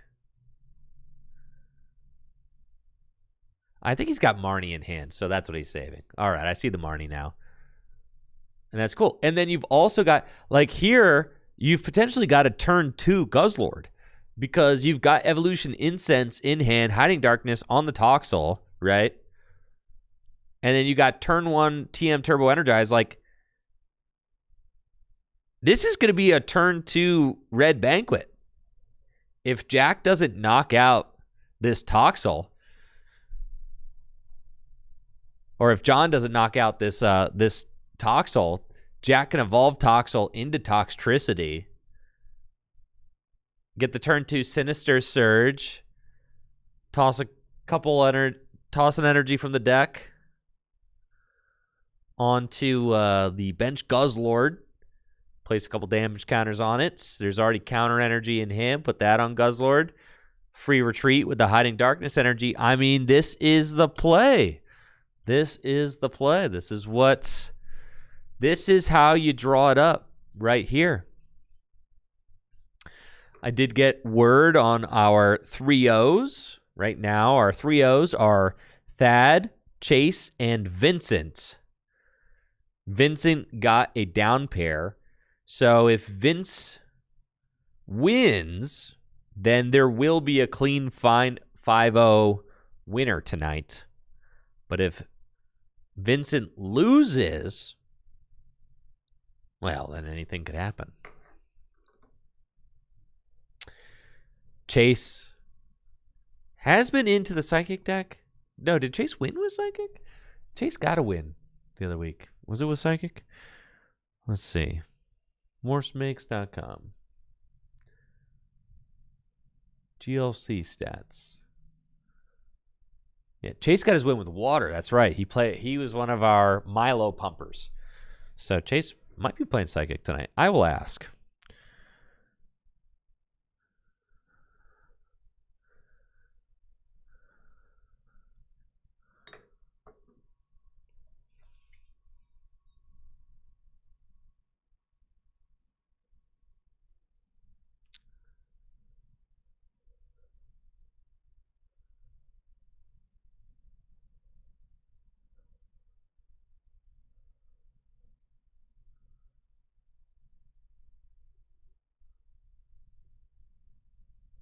Yep, and Jack is popping off.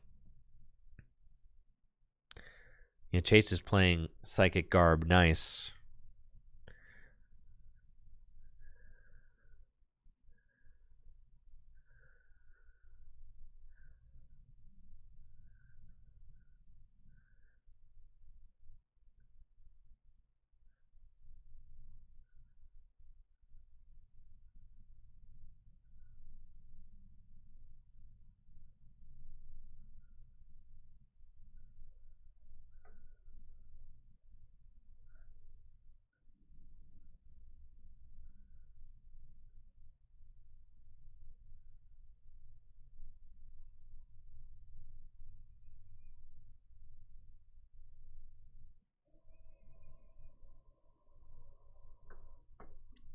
And that is going to be a Red Banquet.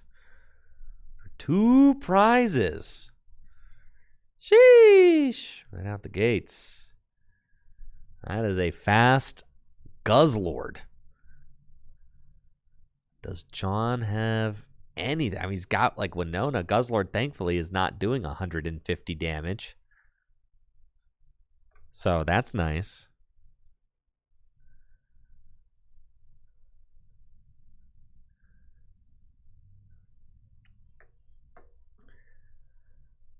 We'll have a little survivability there. At least not like immediately getting threatened. I see the Winona in John's hand. So should be able to get his board established.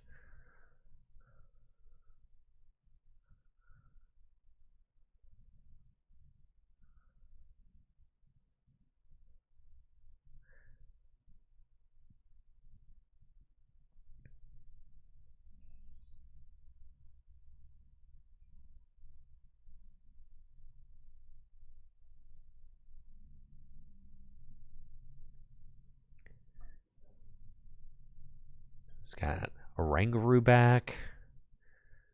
Winona will be the supportive return, of course. With Winona, you can go get your Squovit. Go get Bidoof. I think this might be like the first real look John is getting.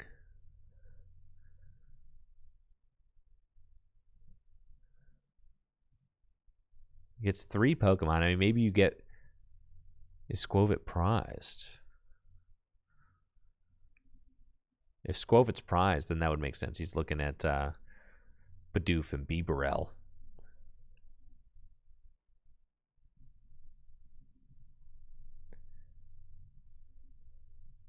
But a very scary board position you're at, because if Jack just has like Escape Rope or Boss's Orders or Guzma or something, then this game is really starting to get out of hand.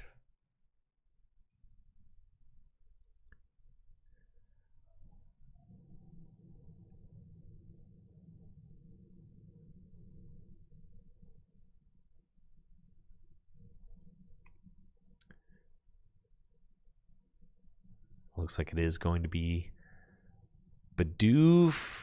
And then, I mean, Cramorant's tough, right? Because like Cramorant could very easily be useless this game, But then if Jack does have a way around this Snorlax this turn, it's probably lights anyway, right?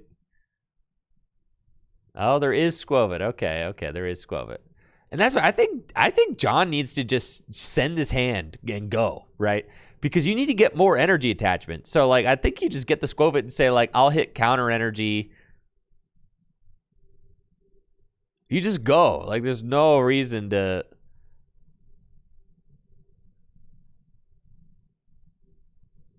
And then you should get Cramorant. Because what if you hit, like, Jet? I mean, I guess you're still not taking a knockout. No, I don't think John should get the Beaverell. I think he should go get, like... You have to threaten this thing, like, right now. You have to be trying.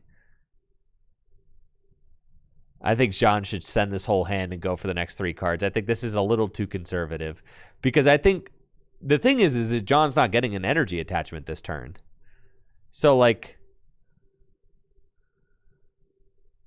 You know, maybe John will get to draw, like... 2 cards, I guess.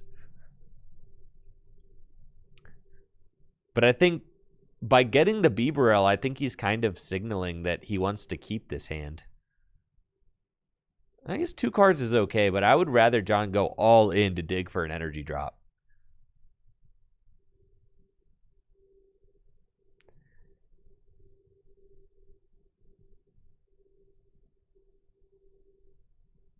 I mean, because you could have played the whole hand. Yeah. I guess this is okay. This is okay. I still got to draw 2. I guess it's 1 less card that he's drawing. He did find an energy. So, I mean, it's fine, really. Capture energy onto the Snorlax. Fine, right? And then pass. Yep. It's fine. Yeah, it's just 1 less card draw with a guaranteed keep of the Beaverell. I suppose that works.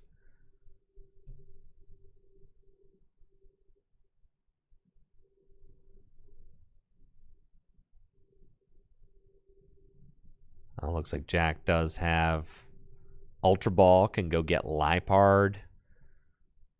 Spiritomb looks like off the Ultra Ball.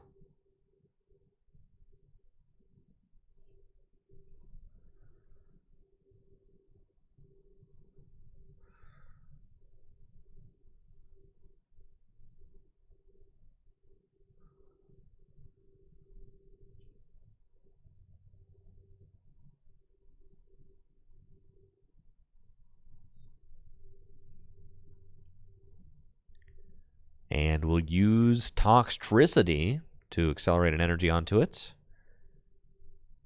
Place a couple damage counters on it.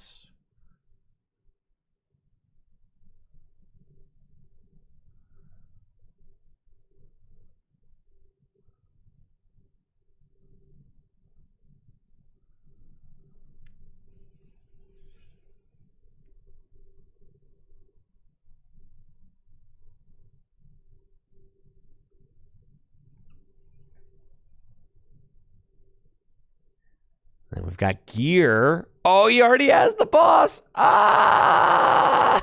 Here he goes. That's a runaway Guzzlord. Holy crap. Yep. So broken.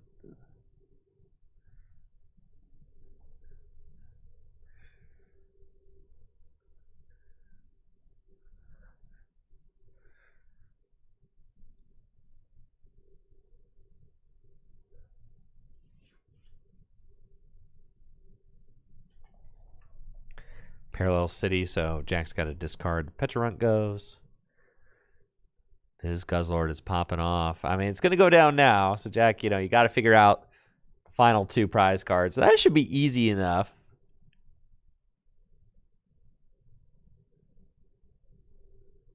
You would think. I mean, there's a Spiritomb already there, which could do 150 damage. So, next turn is going to be doing 160 damage.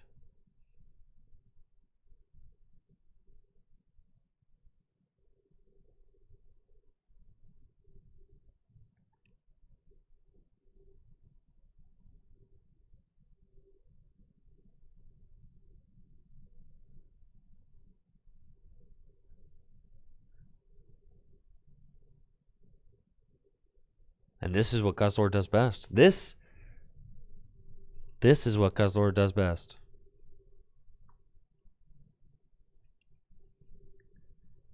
So you can still get the turn 2 Guzzlord.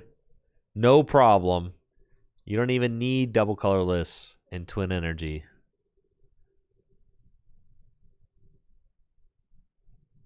Four prizes taken by that thing.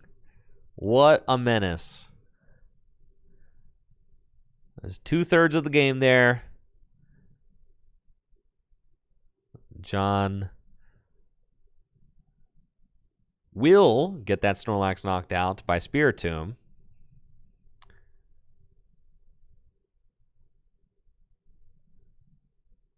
And Jack just has to establish like one other guy.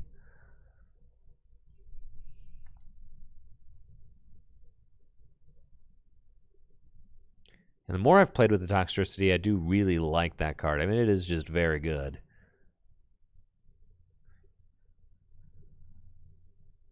For sure. My issue with the Toxtricity is that there's really not a lot of guys that you want to be charging up, right? It's just Guzzlord. But then, you know, there's also Moltres, and Moltres takes 2 energy. Or 3 energy, excuse me. And sometimes you don't have the energy in hand to charge the Moltres. So, like, between Guzzlord and Moltres, and then also the fact that the Toxtricity puts the damage counters on your Spiritomb for you, it's like, that's enough. I mean, really, you've boiled the Dark type down to all the best guys. You got Spiritomb, you've got Toxtricity, you've got Liepard, you've got Guzzlord, and you've got Moltres. Those are the best guys. Those are the best guys in the Dark pool, right?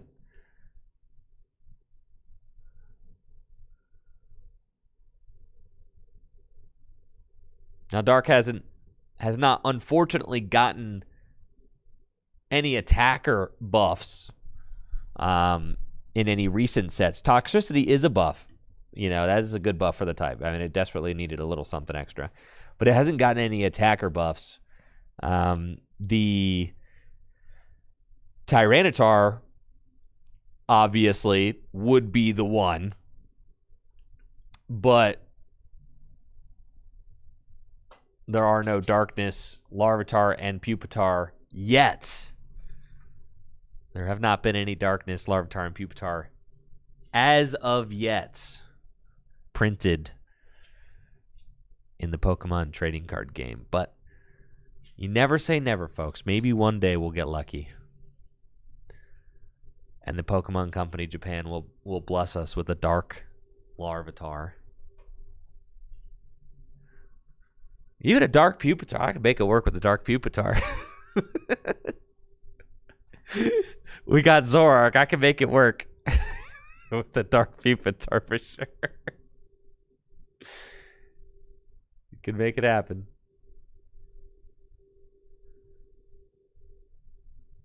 Larvitar and Pupitar are not... I don't care if they are part dark in the video game, okay? The video game might as well not even be canon, okay? I do not care.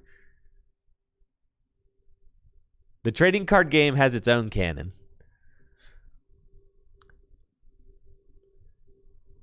You gonna look me straight in the eye and tell me that Colossal is a fighting type Pokemon? No.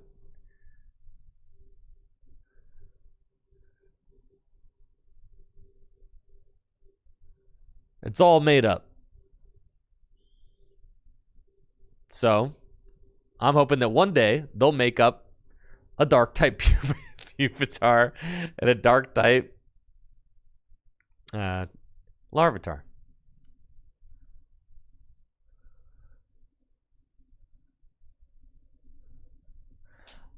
Yeah, I know you can still play Tyranitar. I've read Grimsley. I know what the card does. I've tried it. You can get it sometimes, but it's just not consistent enough.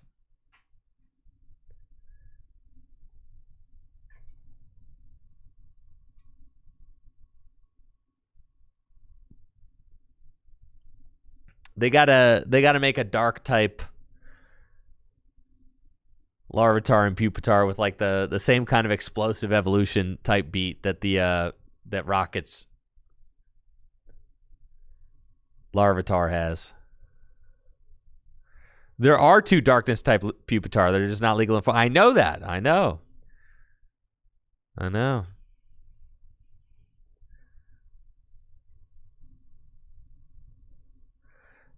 I think one of the other times we were talking about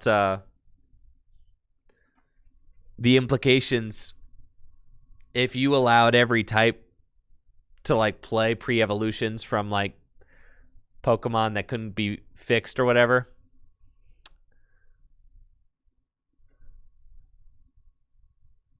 Oh, Jack just tried to use Toxtricity to accelerate to the active. You would be giving fighting type access to Ralts and Curlia, which is hilarious because there's fighting type Gallades. There's actually a really good sensitive Blade Gallade is like a very good card from Breakthrough. It's a very good card. That card still holds up. Like that would see play, I think. Because then you would also get Ralts and Curlia that could use refinement. So it's like, it's just silly. You don't really want to do that.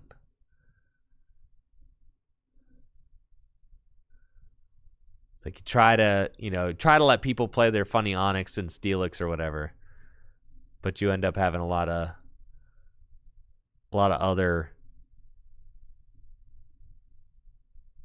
things that get affected. Toxtricity only accelerates to the bench. He was trying to use Toxtricity to accelerate to the active. To like win.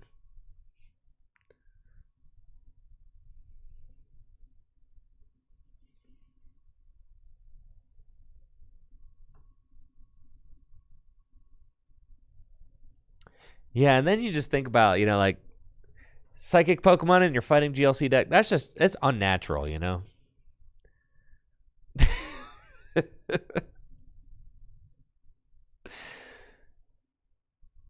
All right, I think Jack's got it. There we go. Jack gonna win round number 4, folks. Round number 4. Jack taking the dub there in convincing fashion. Wow. Turn 2 Guzzlord. Turn 3 Guzzlord.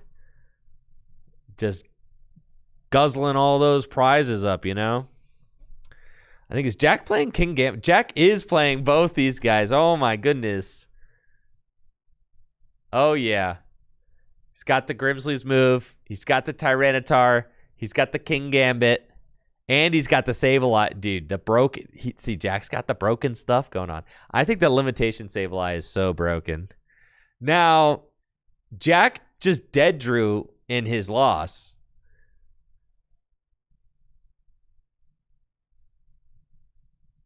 Yeah, Jack dead drew in his loss, but then beat Vincent in the fun game.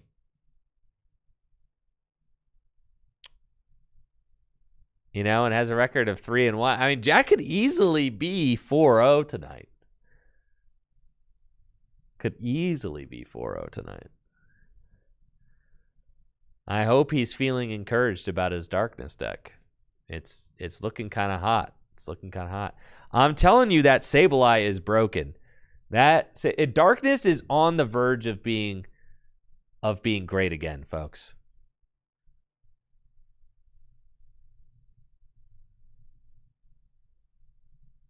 Dare I say it? That Sableye is crazy. You realize that there's a guy that says for 1 energy, your opponent can't play in his board. It's a supporter lock. For 1 energy, more people should play this card in their Darkness decks. That is a very good attack. It's a really, really strong attack.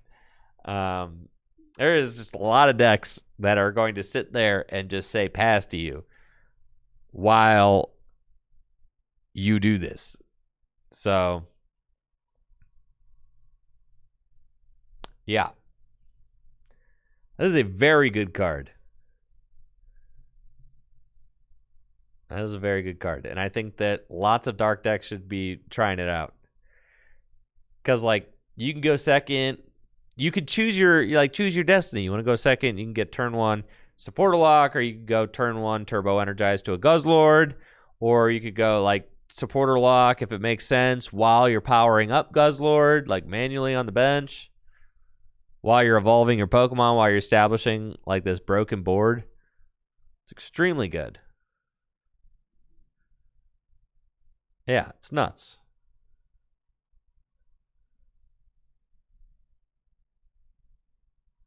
No, the thing is, there's a lot of good Sableyes, actually. Turns out. So that one is kind of, that one has not been the most popular Sableye to play, though I think it should be. I was playing this one for a while myself, but that's back when, like, the Dark deck was having a little bit of consistency problems. So I started playing this one, and this one is good. You excavate, you disable. It's like, this one's good. The other one, though, I mean, this one's crazy. I just feel like it's at a point now where you just got to play this one, because that one just gives you, like, that. It's so broken. Like, the attack is so broken. It gives your deck a function. It gives your deck a function that cannot be replicated in any other way. Not even by other type. They're like, not even any other type can do that. Right? It gives your Dark deck, and it's like, it's not like people are going to be preparing their decks to deal with this Sableye, because no other deck can really do that. So if you go second, get a turn 1 Sableye, you just literally catch your opponent slipping, because they couldn't play a supporter on their first turn, and then you supporter lock them, and you can keep them out of playing a supporter as long as you please, really. And then the other crazy thing about this Sableye, I know there's a Crobat that lets you lock items with support, so I know that. I think the Sableye is just better, though. This trainer lock Psyduck, I know, right? Oh, that's Fossil or whatever. The cool thing about the Sableye, too, is that you can use it mid-game. If you're, like, powering up a Guzzlord or powering up some sort of ace, and you, like, just don't want to get your hand disrupted, or you don't want to get bossed or whatever, you can just use this card as, like, a tempo turn at any point in the middle of the game and make it so that your opponent can't play a supporter. They can't use Boss's Orders. They can't use Guzma. They can't use Marnie. They can't use N. They can't use Iono. So, like, at any point in the game, you could just say, boom, no supporter. And, like, they got to let you do it. If you're powering up Guzzlord, so be it. They can't target it. If you're powering up a Tyranitar or whatever, kind of broken, Moltres or whatever, if you need an extra turn to juice Sableye or a Spiritomb, whatever it is you want to do, you could buy an extra turn. So, like, I think that's just a very cool function of the card as well. I don't think that I'll be building a Dark deck without incorporating that card. I know Ghouls in the Turbo Blaze Discord is a very big fan of Junkon Sableye, and you can't really knock anyone for being a big fan of the Junkon Sableye. This card is also crazy. 2 item cards from your discard pile into your hand. That's nuts. I think for the people who like to build the degenerate item-based GLC decks that are like 80% items, yeah, like, okay, knock yourself out, right? I have always preferred to have like a little bit of higher supporter counts, because I feel like those lists are a little bit more consistent personally, but I get it. This is certainly very broken. Getting items back from the discard pile is always good. So, yeah, I mean, that's like it's a world championship winning card right there. So hard to knock that one. It was very strong. But yeah, those 3 Sableye are kind of like the 3 good ones.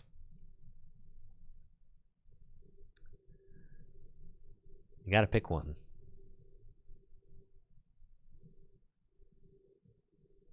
All right, folks, we'll be right back with round number 5. Got about 10 minutes left in the round. Round number 5 coming up shortly. Thank you all so much for being here. We'll be right back.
And we are back with our fifth and final round. Your Full Grip Games Gym Leader Challenge League Night. Vincent unfortunately lost his last round to Ben Peacock with his Dragon deck. So now we've got a chase pack of players with a record of 3-1.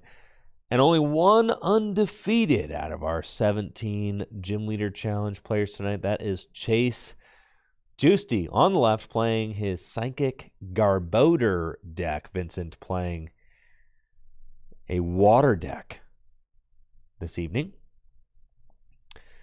I would have to say I think that Chase should be favored into this. He's got a lot of counterplay to the Hydro Pump strategy, with, of course, my favorite variant of the Psychic deck, Garbodor. Garbodor, with its Garbotoxin ability, has the potential to completely shut down this Hydro Pump deck, and it looks like Chase is going to be going second. A round is underway. Vincent playing first, opens with a Sobble to Chase's Trubbish. Let's see what we've got going on. This is the 60 hit point Trubbish.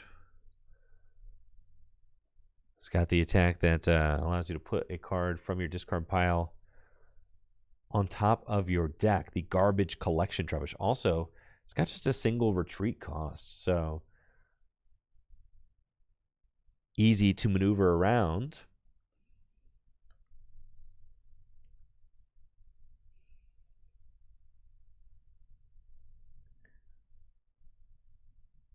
Ooh, and Chase has got the turn 1 greens. I really like that. In this version of Garb.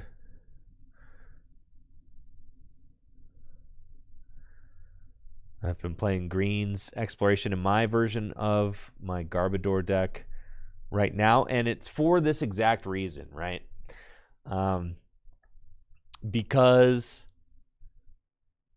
it's just such a strong opener, and you look at like your matchups across the board, wanting to have a strong matchup against RDT and wanting to be able to establish Garbodor quickly.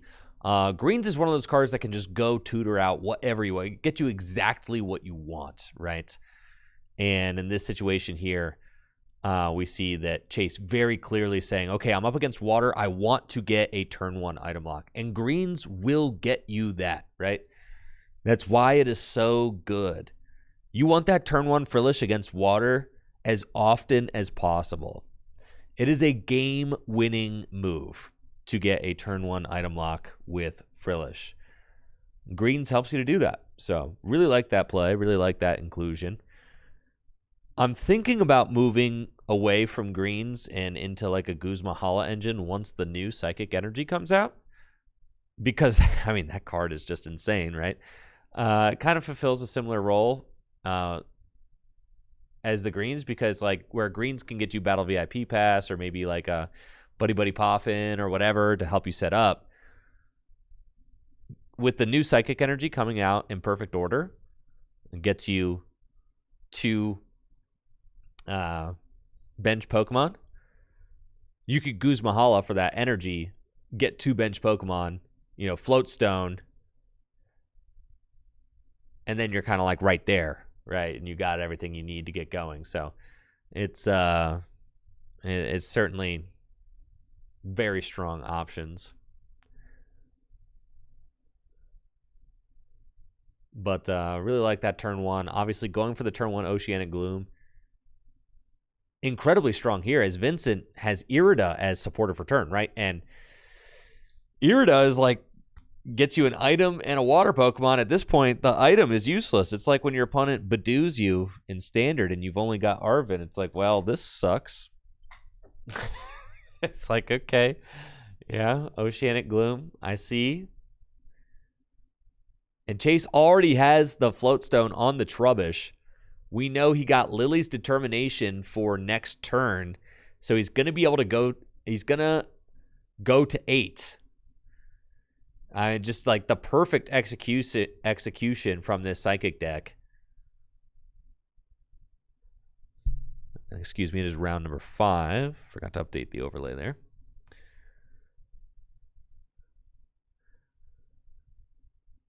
And it looks like Vincent just opted to go for the Basculin. I mean, what else can he do?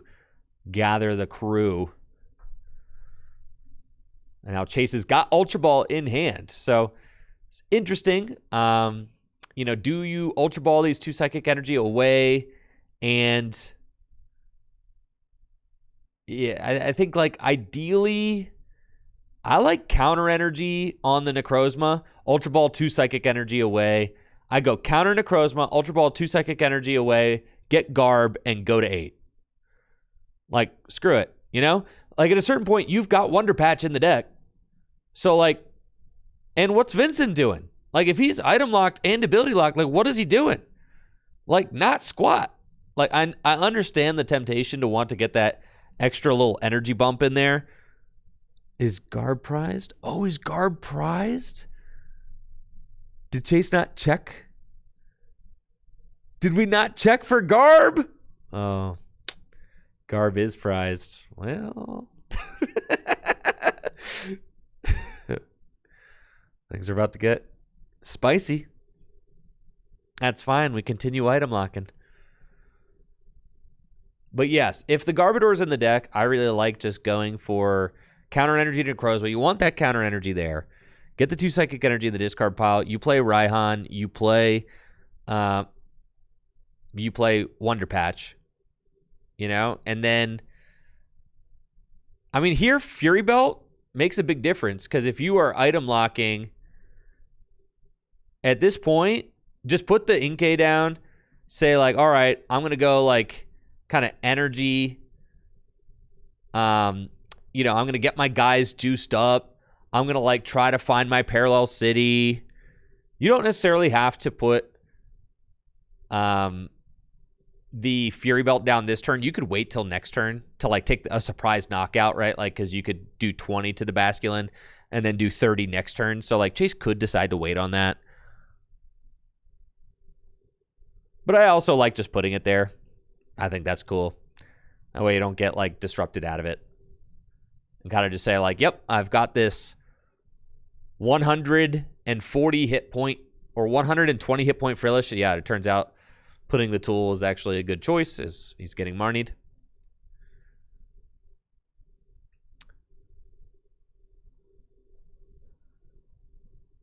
And I think, honestly, like, Chase is going to take a prize or two with Frillish. I mean, that's how good Frillish is against water. It is so good. Yeah, item lock. So Vincent almost got caught slipping there. It was like, oh, I would love to use this Pokepad. You cannot use the Pokepad as you are item locked.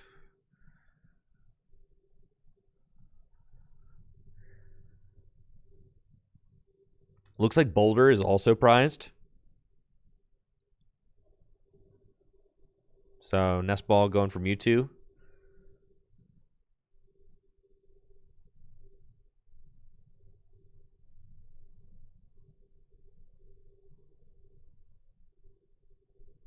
And then you got like a Trainer's Mail.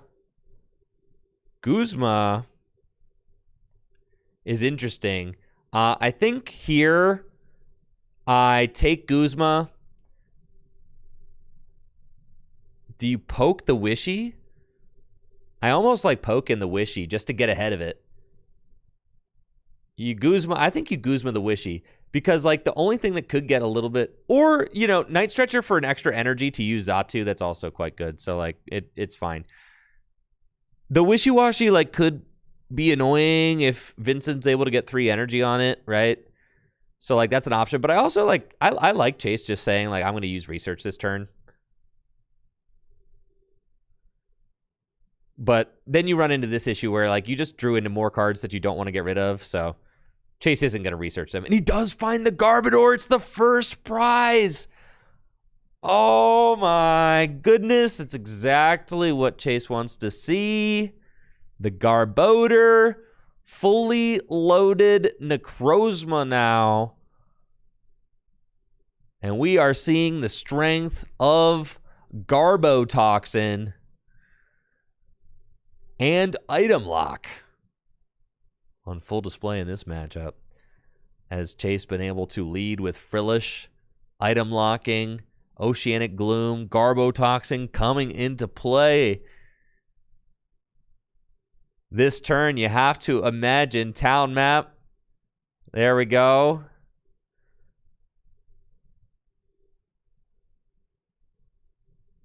And there is the Garbotoxin. Nice reverse holo from Breakpoints. No abilities, no items. And at this point, like, if you're Chase, you're like, yeah, I'll just keep going with this, right? And this is what you could do to Water. Water is an incredibly item-based and ability-based deck. If you're hitting him from both angles like this, like Chase has literally taken 2 prizes with Frillish. Vincent cannot play items. Vincent cannot use abilities. Has to just literally hope to top deck a draw supporter or a water energy to attach. So it's going to be a Guzma just to try and strand something up.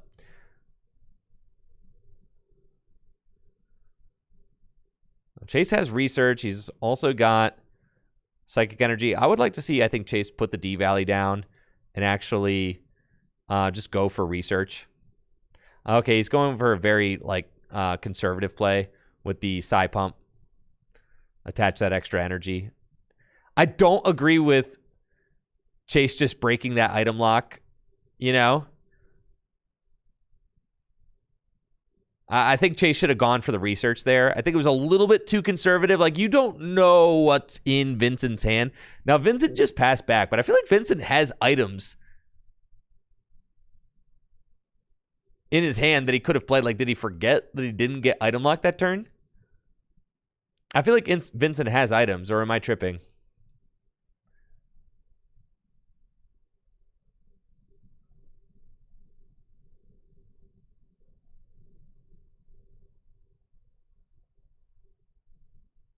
Yeah, because Vincent can play items now. No, and Vincent doesn't roll because of Garb. Yeah, so. Yeah, Vincent can play all these. I think Vincent forgot that he was not item lock last turn.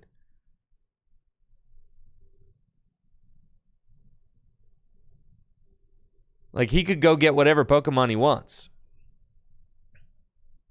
He's got Nest Ball. He's got Capacious Bucket. It's the mind games. Vincent is still playing like he's item locked. He's still playing like he's not item locked. He's been Jedi mind tricked. And Vincent has been Jedi mind tricked. Oh my goodness, I can't believe it. Chase is your league winner. Vincent had all those items in hand. He definitely could have played them there for the last couple turns. But Chase, I mean, just put on an absolute clinic with the Garbodor deck.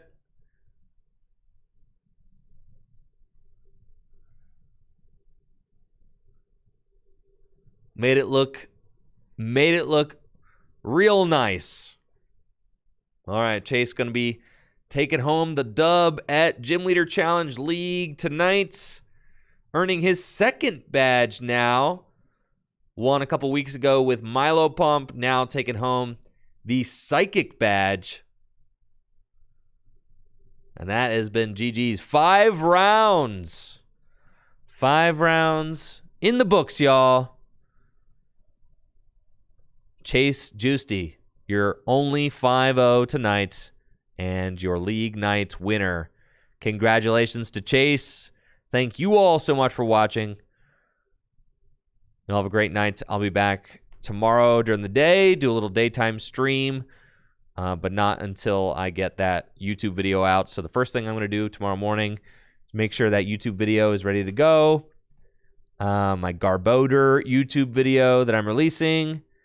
And then I'll go live for a little while. I'm actually traveling to Columbus this weekend. So I'll be out of town this weekend. But make sure to check out the sponsors, FullGripGames.com, for all the best Pokemon trading card game singles and sealed products. Shopping at Full Grip Games directly supports the content that I create here on Tricky Gym. as well as dragonshield.com for all the best sleeves and accessories. You can use code TrickyJim at checkout on dragonshield.com for 5% off your order. Shop on fullgripgames.com and dragonshield.com. Directly supports the content I create here on Tricky Jim. Y'all take it easy. I'll see you tomorrow.